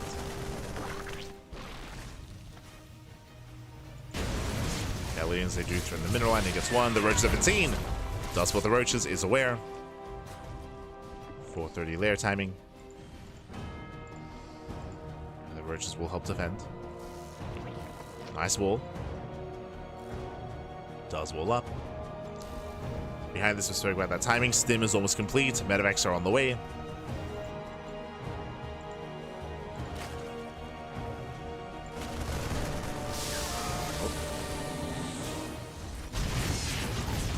As the Hellions are all going to go down. They get one more volley. 2 drone kills. That's 3 drones. I believe that's 4 in total. 4 drones for 4 Hellions. It's okay, but again, better defense here for Solar.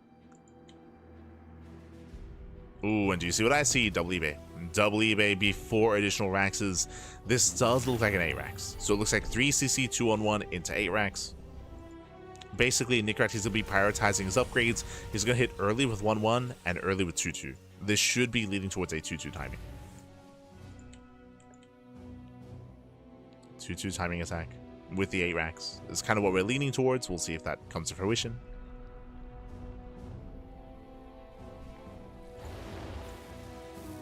Nicoract boosting into the bases. Now it takes a long time for the roaches to rotate. The roaches, they pop out of the eggs just in time.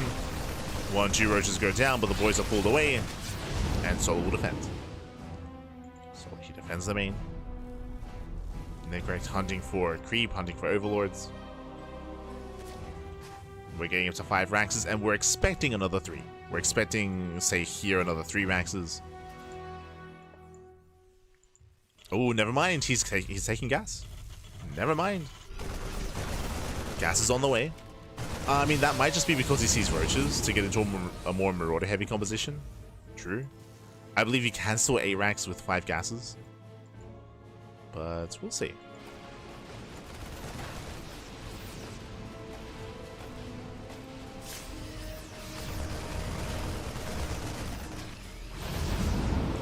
We'll see if that is just for marauders. As Solar, he's not droning. He has a 4th base, no saturation, 0 drones at the 4th. What's Solar doing? 3 base all in. 3 base all in here. Solar, he has gotten +1 carapace, only carapace. He's massing up Roach Ravager, and Solar, he's here to end the game. He's here to end it. Nicoract out of position. No, he's across the map. We're going for the base trade. We're going for the base trade. Nicoract, he commits. So does Solar. The armies, they pass by each other. SCV's going to be going down. At the same time, Nicoract does hit the 4th. But Solar is almost into the main. We have to buy time. Nicoract does siege. The wall is solid. Oh, but there are roaches at home. There are roaches to defend. Likewise, the tank does hold. And Nicoract, he's racing back. He's racing back home. Sure, Nicoract, he killed the base, but the base doesn't matter. The base did not matter. Solar, he got a mineral line. He's keeping Nicoract on 2 bases. Nicoract, he breaks out of the supply block. Contamination on the factory. Let's go. And Solar, he's here to end the game. He's here to just break his way through. Getting on top of the tanks. Before Nicoract could even get into his own build, Solar with the 3 base all in. Boys are being pulled. SCVs are going down. Our Biles are connected with the tank. There's a lot of tank shots going up, but now we're down to 1 tank. 1 tank remaining. Oof. Down to 0. Yeah, 0 tanks left. Oh, no, bit of friendly fire, but it's fine. Solar, GG gets called. Solar, he will overwhelm, and Solar will take the series 2-0, advancing on to the grand finals. GG. Whew.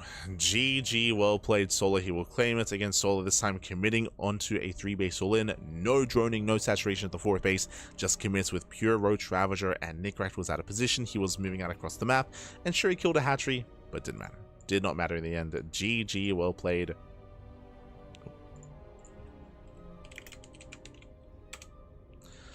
GG, well played. Congratulations. And with that, we are going to the grand finals. We're heading over to the green server.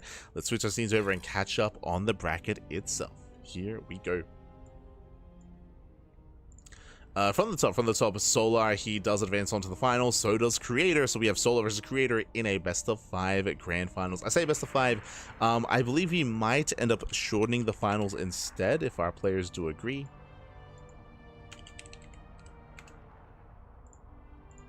As I believe Solar, he was saying that he didn't really have a lot of time. He wasn't available, and if Creator agrees, then sure, we can get into a best of 3 instead. But before the grand finals, you know what time it is? It is, in a way, Gamba time. It is time for La Rifa, papi. Here we go.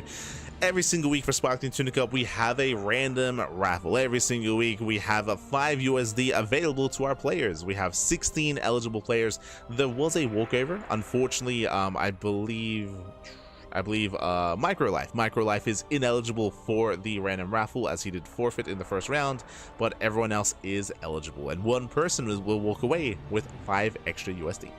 Let's go. Let us go. So we're getting into the raffle here. And this week, who is going to take it this week? Our random raffle winner. Well, our random raffle winner is going to be Rebellion. Congratulations, buddy. Congratulations. Shout out to Rebellion, the Korean Protoss player. Does walk away with the random raffle. Shouts. I see Ragnar as the runner-up. I see Ledlix, Nicoract, Percival, and Dave Latos towards the end. So congratulations to Rebellion. Rebellion, of course, he's a Korean Protoss. He used to go by Gyelzing. Where was Rebellion? Let's see. Rebellion, he played a PvP, right? He played against Gref, that's it. He took down Rex 2-0, Gref 2-0, and Rebellion, he went down to NightMare. So non-stop PvPs there. Rebellion does fall to NightMare in the quarterfinals, but hey, does earn some prize money. Congratulations here to Rebellion, and of course, hashtag rigged in the chat. Of course. let's go. So congratulations to Rebellion, and again, if you want to support us, if you want to support this tournament, you can do so via Patreon. Exclamation mark Patreon in the chat. You can actually see our Patreon just underneath the bracket. Currently we have 527 out of 500 USD. We have hit the new prize goal, or the prize threshold here, for our stretch goal. And we will set up for the next stretch goal soon. TM will have our next one. I believe the next one should be to pay out admins, for our events. So again, if you can help us grow, the Sparkling Tuna Cup via the Patreon. 100% of the money there goes towards the players. That might soon change though with the next stretch goal to start paying out casters and admins through the Patreon. At least currently though, it's all to the prize pool, all to the players of our tournaments. To Tuna Cup, to SDO and MSO as well. SDO is Sea Duckling Open and MSO is Masters 1 Open. Those are more amateur tournaments for Diamond and Masters players. And of course, we have this tournament, which is open to all, where the pro players do thrive. We're getting ready for those finals. Again, Solar and Creator are setting up.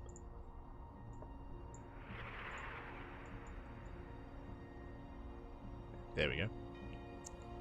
Here we go.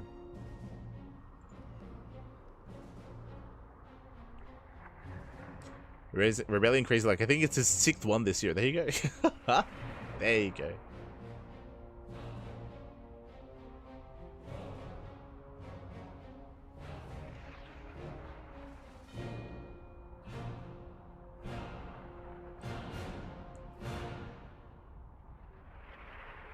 Maybe I should play Zerg too. These time attacks seem devastating. I mean, a lot of it also came down to the fact that Nicoract was across the map. Remember, Nicoract, he was not at home to defend, so otherwise he could have mustered a defense and actually held his ground at his 3rd base if he had his army, but again, was across the map instead.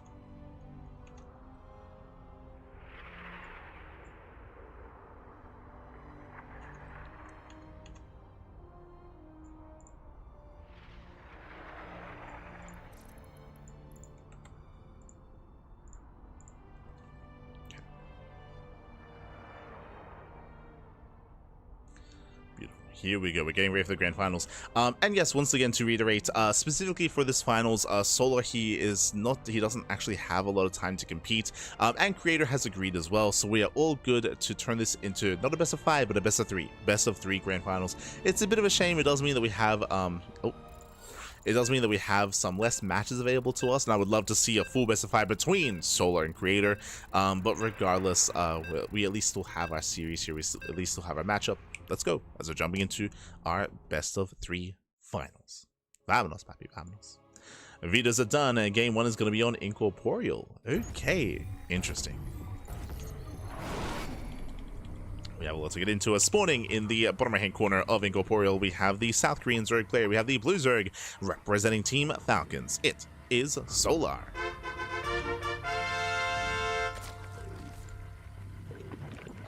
And spawning in the top left hand corner, we have as opponent, we have the red Protoss player, the red Protoss himself. It is Creator. Here we go. So we are going to be settling in. We do have our ZVP. Here we go. We have our grand finales. Oh, right, of course, if you're in the chat, you know what time it is. It is Gamba time. Predictions are now open. Place your bets on who you think will claim the series. Best of luck in the chat. Get your Gamba going. Get your Gamba going. He knows exactly how to randomly win the raffle. Yes, exactly. He has to make sure that he signs up at the right time, that he gets the correct seed on the challenge bracket. True, true. Make sure the seed is correct. He has to win the exact amount of games to be able to bump up his rating on a Ligalac, or bump down his rating on a Ligalac. And then just then pray to the RNG gods. Rebellion, he knows. He knows the strat. It's crazy. Aye, aye, aye.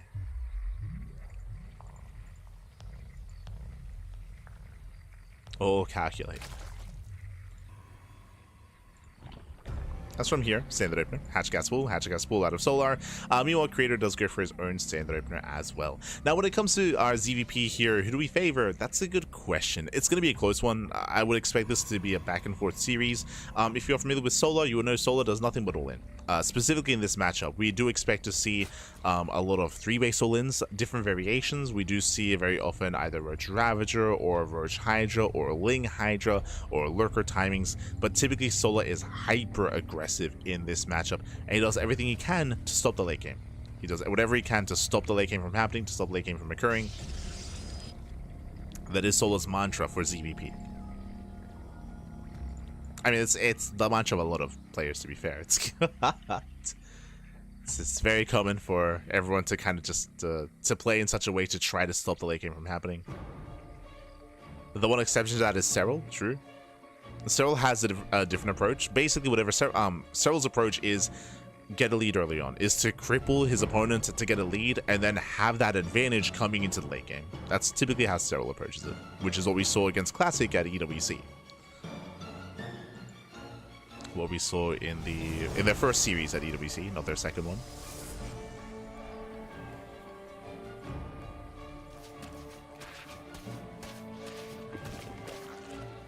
But many Zerg players don't go that route, as they'd rather just not play against Skytops. They'd rather just not.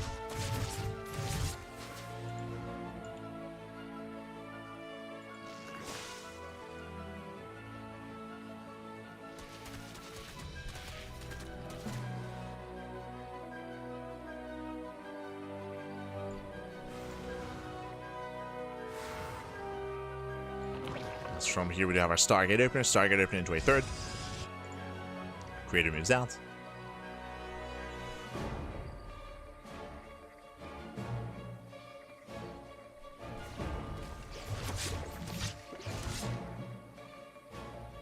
And then it's when he builds a true, when he builds the lodge.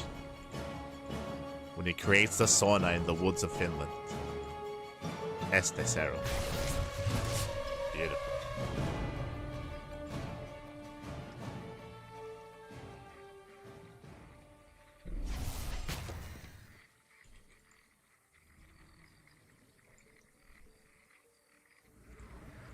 As from here we have a standard follow-up, Twilight Council, and a Forge. Should be +1 and Blink at a Creator. And typically the kind of the goal, the role that you want to take here on Incorporeal from the Protoss is just defend. To defend, to turtle up, to get your third base, get your fourth base, and take up in towards a longer and later game. We'll see if Creator tries to be more active, as we are getting into +1 and Blink. So just a standard follow-up here. He didn't go for any early Twilight Council, so he has less pressure. Meanwhile, here it comes. Here comes the all-in. As you mentioned, we expect an all-in every game out of Solar. He's going for Pneumatized Carapaces, Overlord Speed. This is for the Dropper Lords. Lair is almost done. You need the Lair, of course, to morph in the Dropper Lords, and we're going for a Ling Roach Queen all-in. As the Roach Warren is done, we have excess Overlords on the way to make sure we don't get supply blocked. And Solar, he will soon pull the trigger. So one way or another, the game is about to end. Oh. As the Oracle is going to be zoned away. And it is going to be go time. Lair is done. Show us the Dropper Lords. Here we go. Dropper Lords are coming. Those are for the Queens. We have a Dropper Lord here outside of the main base. This is for Zerglings. So typically you want your main army to hit the natural in the third base. Ideally you distract the Protoss and then bam, you strike with a backstab with the Ling Drop. And ideally you wreak havoc in the main. Creator, he is yet to confirm. He has not seen the lack of saturation. You can see here under saturation at the third base. We have gases at the third, but no gases here at the natural. So again, we're hiding the fact that we're not really droning, we're not really saturating. And this looks like a misread from Creator. We'll see if we can slow this down. Stasis goes up. And Solar does catch a couple Stalkers. That's 1, 2 Stalkers going down. A friendly fire, and again it is go time. Here we go, Ling dropping to the main base, but this is premature. Yeah, this is premature here for Solar. These Lings, they shouldn't get much done. Ideally you want the Ling drop as the army's attacking the third, but this means that Creator, he has plenty of time to react. Yeah, he reacts, he responds, Lings are cleaned up. The all-in has arrived, but now Creator, he can focus on one thing, then he can now focus on the other, one at a time. Oh, but the wall is broken. Lings, they flood into the natural.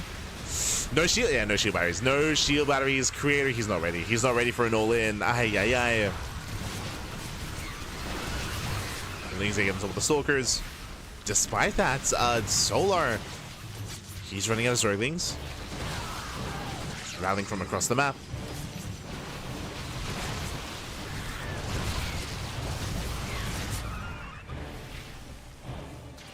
He is trying to rally. Remember, the longer this game goes on, the better it is for Creator. As Creator, he's ahead economically.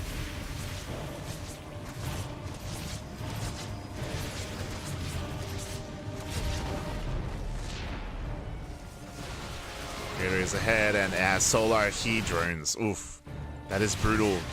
Basically, Solar, he just admitted he cannot kill Creator. He cannot kill him. So Solar, he starts droning. Likewise, the little Lings are going to be going down. Still no shield battery support is still brutal. We can see Creator coming in from behind, coming in for the surround. And Creator will shut this down. He will completely shut this down. Yeah, the all-in does fail. And Solar's in a rough position. Remember, 0 upgrades, 0 Evo chambers, 0 tech. Solar trying to drone, trying to saturate, but Creator, he defends with the... What's crazy about this defense? Remember, these shield batteries were thrown down as Yolan was happening. Like this, like he was very, very unprepared.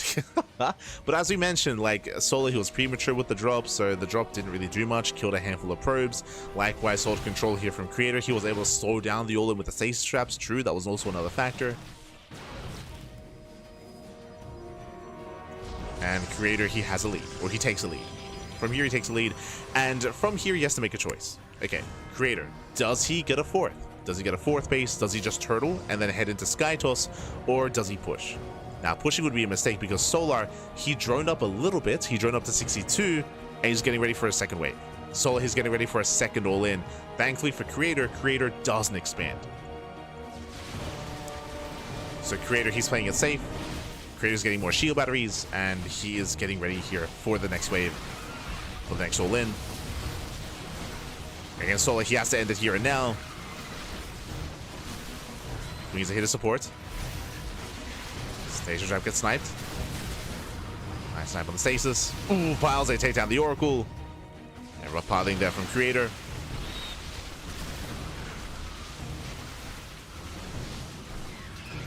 Solar, he has to end it here. Going for the pylon. Depowers the gateways, not bad. Gateways being depowered. You can see Creator is banking up a lot of resources. Boys are being pulled. Creator, we got to warp in. We got to spend that money. He has no robo, no immortal production. And Solar, he's pushing in. He's pushing into the natural. Lack of gateways is hurting.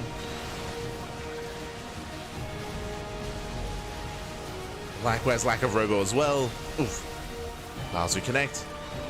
And the middle line is going down. Gets 14 probes. Ay, ay, ay. Creator getting, can he get on top of the roaches? Can he get on top of them? And not quite. And Solar's done it. At this point, he has done it. Again, Creator, he had no robo, he had no immortal production. He was stuck on a gateway army, a gateway composition, limited by warp-ins. Master of Ravager overwhelms. Takes down a full mineral line. It was an impressive first hold by Creator, but only the first one. I mean, I say that here, we're running out of steam, but at this point, Solar has an economy. Like, he has a better economy. He can start to tech. Solar has done enough economic damage where he can go into a longer game. And there it is. Gas is being taken. Taking his gases. He can throw down a Hydra Den. He can start a Hive. Solar has options. And now we see Storm on the way. Aye, aye, aye.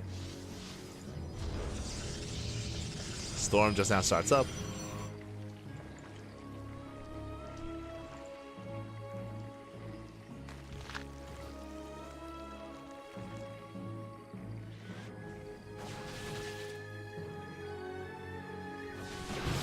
And Storm shouldn't be a factor here. It shouldn't factor in.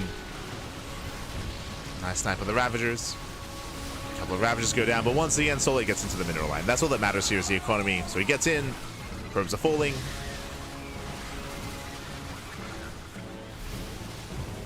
Gets 22 probe kills at the natural. GG gets called, and Solar, he breaks on through. Solar takes game number 1.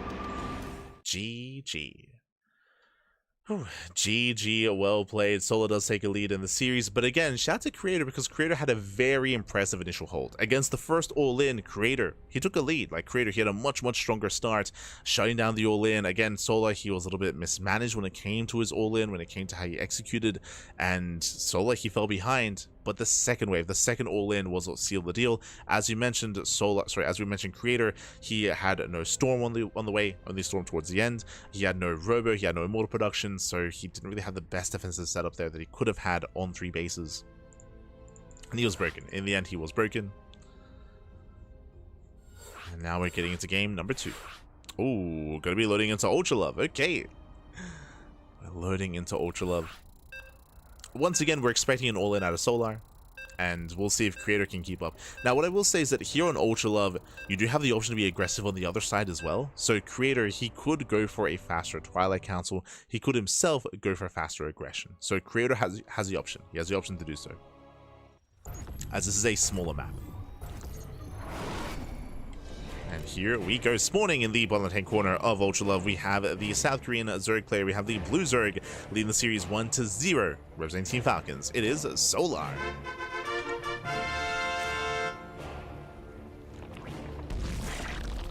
And spawning in the top right-hand corner, we have his opponents. We have the red Protoss. We have the red Protoss player himself, the South Korean Protoss. It is a Creator.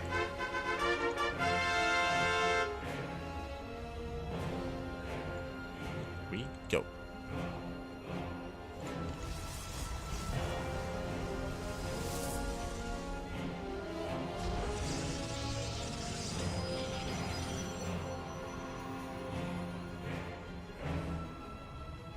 So I'm gonna plus on range attack, just solo things. Well, I mean, the lack of upgrades was intentional because solo was all in, if you remember. Like, you're meant to hit without any upgrades because you're meant to end the game, ideally without any upgrades factoring in.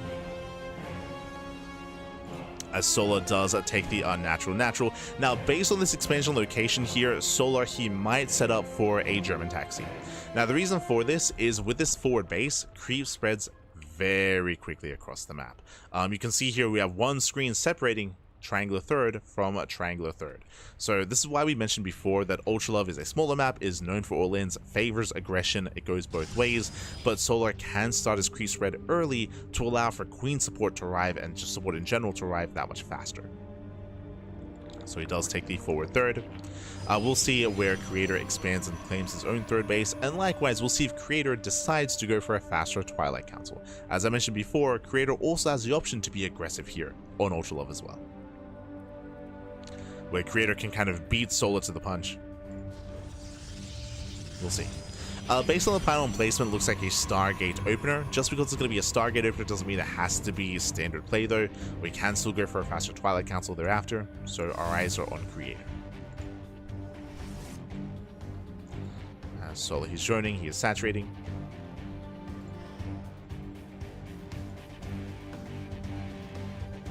Creator, he's aware of the expansion location. Again, we've seen many a Queen walk across the map with this base being taken.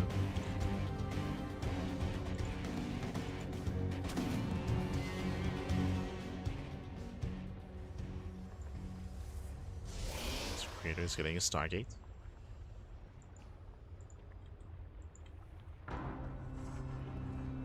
From here again, Stargate into expand.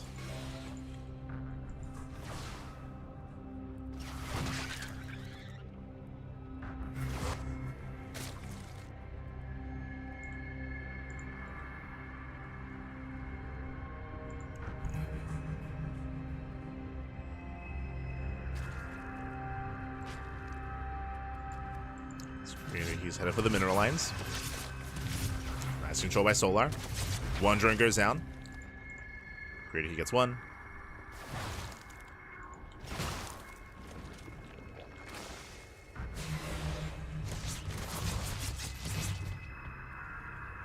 So we're just denying mining, or at least denying the kind of saturation here.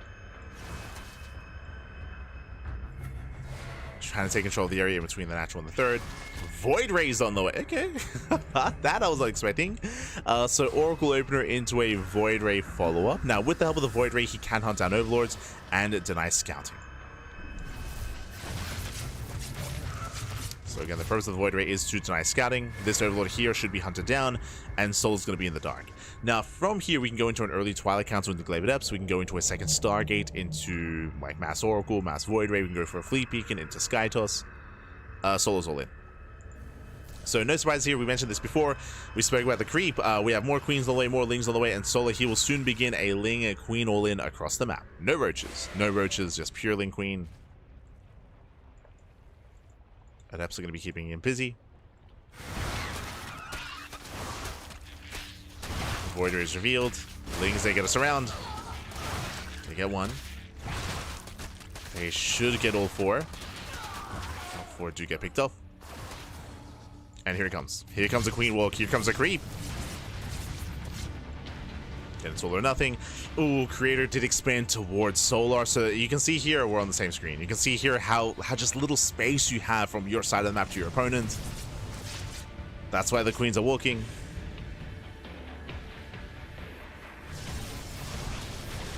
Void Ray does hell, but Ev gets surrounded. And both Adepts do go down. Yeah, Creator, he cannot save this. He cannot hold on to the base. It's not going to happen. No, with these Queens coming in. One Queen goes down, another reinforces. Adepts getting surrounded. Solar playing it safe. He respects the Oracles. Void Ray went down. Oh, sorry, Void Ray survived. But the base should fall. Yeah, the third base is going to fall behind this Solar droning. Behind this Solar, he drones. He saturates. Kills the third. And Queens, now they can walk back. They've done their job. Now they can just waddle back home. Waddling back home.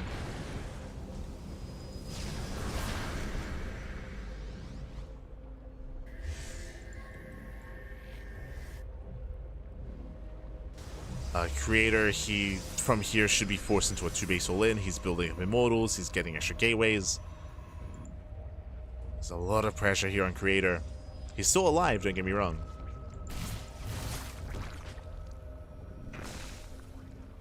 But Solar should take a lead. Taking his gases, droning up, Hydra is on the way. From here, getting into Ling Hydra.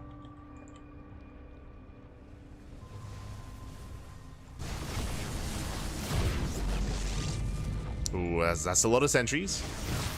Creator, he can go for a Soul Train-esque move out. He can set up for the Soul Train. And now he expands. Expands, takes his third. War Prism has arrived, which means Creator, he can push. He can reinforce, he can micro. Here he comes. What do we have to defend? Hydras are amassing. Oracle's at the natural, no Spore. No Spore at the natural base. Ooh, one Oracle does go down. And here comes a push. Here comes Creator. Now, as time goes on, more Hydras are amassing. How many Hydras do we have? So far, 5, soon to be 11. Ooh, Stasis goes off. That's a lot of Lings getting caught out. There's not much less to defend. And remember, because it's Ling Hydra, there's no Ravagers, which means there's no answer to the Force Fields. Force Fields can completely slice up this army.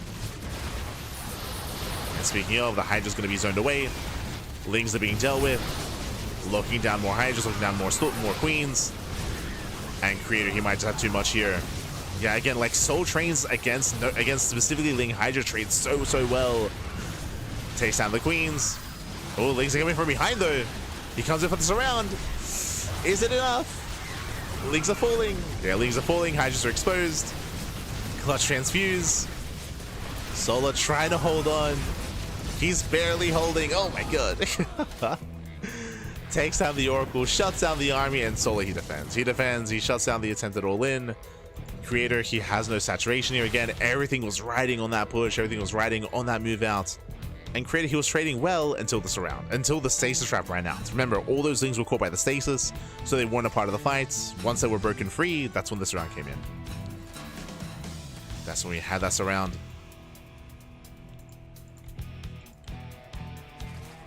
And from here, Solar, he's snowballing out of control.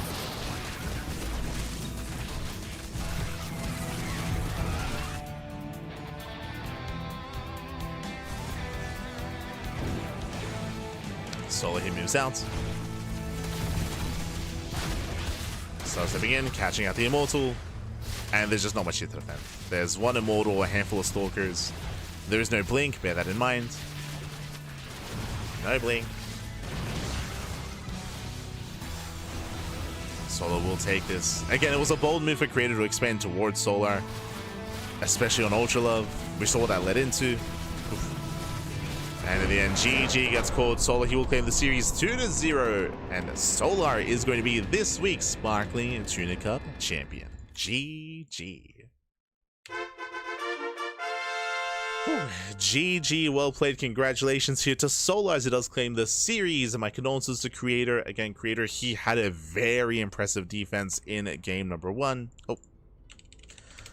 He had a very impressive defense in game 1 against the initial all-in, but it was the follow-up where he was lacking, where unfortunately he didn't really have enough scaling up to defend against the second wave. He had no backbone to his army. He was stuck with a subpar gateway composition. So in the end, he couldn't keep up against the max out of Solar. Here in game 2, it was a little bit more one-sided. Again, Solar was looking a little more comfortable here on Ultra Love, being able to deny the third base early on and snowball out of control. GG. GG, well played. Congratulations here to Solar as it does claim it. As a reminder as well, typically our finals are best of 5s, but specifically this week, both players did agree on a best of 3. They did agree on a best of 3. The players had less time available to themselves, so it was a best of 3 instead of that best of 5. And in the end, congratulations. Congratulations to Solar. Here we go.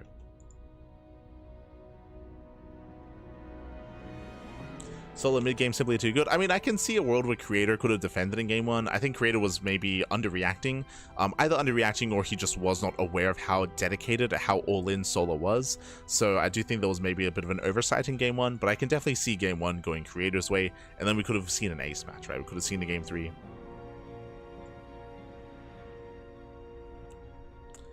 Here we go.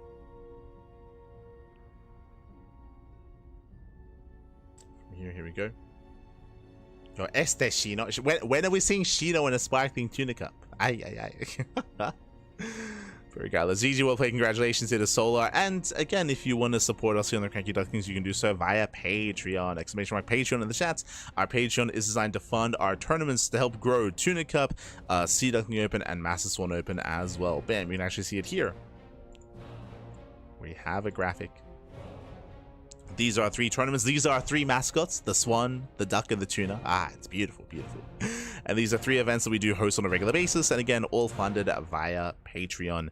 You can see our current, the current amount that we have on Patreon, our current goal as well. We are currently earning 527 USD a month out of 500. But again, we'll be fixing up, we'll be adding another stretch goal, another kind of goal for said Patreon as well. As I mentioned before, the next one should be to start paying out admins and casters for these events, and then after that, then we can continue to grow and work towards hosting a monthly finals on a regular basis. As a reminder, for the next couple of months, thanks to a very generous donation in the chat, we do have monthly finals for Tuna Cup. So these weeklies do actually grant points to the players to build up towards a monthly finals. That's going to be for the month of September, October, November, and December. So thank you so much. Thank you so much for all the support. So we do appreciate it. We do appreciate it. Gracias, papi. Gracias. All for the players, all for the tournaments. Otherwise, when it comes to the rest of our schedule, you can see it here before you. Bam. Oh, there we go. We have our weekly schedule. We just wrapped up with our Tuesday evening broadcast. You can see this morning we were live with OSC mid-season playoffs. We just wrapped up with Tuna Cup. That's on the column of Tuesday. Tomorrow, Wednesday, we have Pigasar Cup and we have Little League Cup as well. I'm very tentative when it comes to Pigasar Cup. Very, very tentative. Just because I might be unavailable in the morning. At the same time, I also know that Pig is in Europe at the moment, so I don't think Pig is going to cast. So there's more reason to step in and to help cover the event, just because there's going to be less casters and less coverage. So we'll see. We'll see. I'll do my best. I'll do my best. Might be doing my best, but I'm a little bit tentative when it comes to Pigasar Cup. Otherwise, we have Little League Cup in the evening. We have RSL for Thursday, Friday, Saturday, and Sunday. So that is non-stop RSL. I believe that should be the finals. That should be like the finale of Season 2. To crown our champion. We also have KSL on Saturday, and we have the Podcast on Thursday. Oh boy. So again, we have, of course, as always, an intense schedule of StarCraft. There's no Masters of the Game this week because, remember, players are traveling. Players will soon be traveling, flying on over to France, to Paris, to take part in the offline event, in the offline playoffs, and the final 2 days of Masters of the Game. I think it's 2 days, might be 1 day. But again, that's going to be next week, not this week. That's why we have 1 week free of Mysos. Meanwhile, what else do we have on the horizon here? All right, Stellarfest, true. We have, geez, there's so much going on. We have Stellarfest, which is going to be the offline event in Canada. I believe we also had a recent announcement of the SoCal StarCraft event that's going to be happening in November. We have the SG Safe House, which is happening in October. So we actually have a lot of NA StarCraft. True. We have Stellarfest, Safe House, and SoCal. So we have 3 back-to-back events happening in the Americas. And we also have Cheeseadelphia, which is not confirmed, but Cheeseadelphia should also be either at the end of this year or beginning of next year. So Cheeseadelphia also around the corner at some point. We also have the Platinum StarCraft League, which will be in December. Oh, the StarCraft. All the StarCraft. But otherwise, thanks for watching. Thanks for tuning in. We do appreciate it. We're going to be heading off for the time being. And again, we'll be back at least tomorrow. At least tomorrow for the League Cup and for potentially Pigasar Cup as well. Otherwise, thanks for watching. Thanks for watching.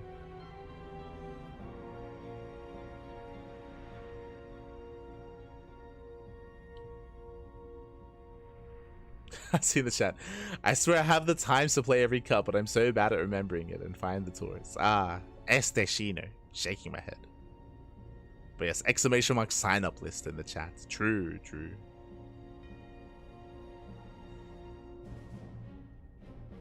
There is SE for all. SE for all. Sorry, I kept saying SoCal. My apologies. Not so. It's called SE for all.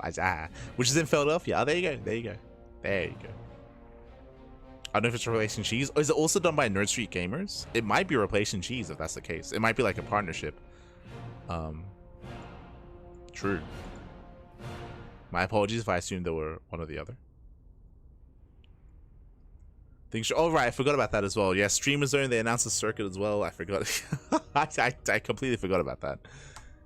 True.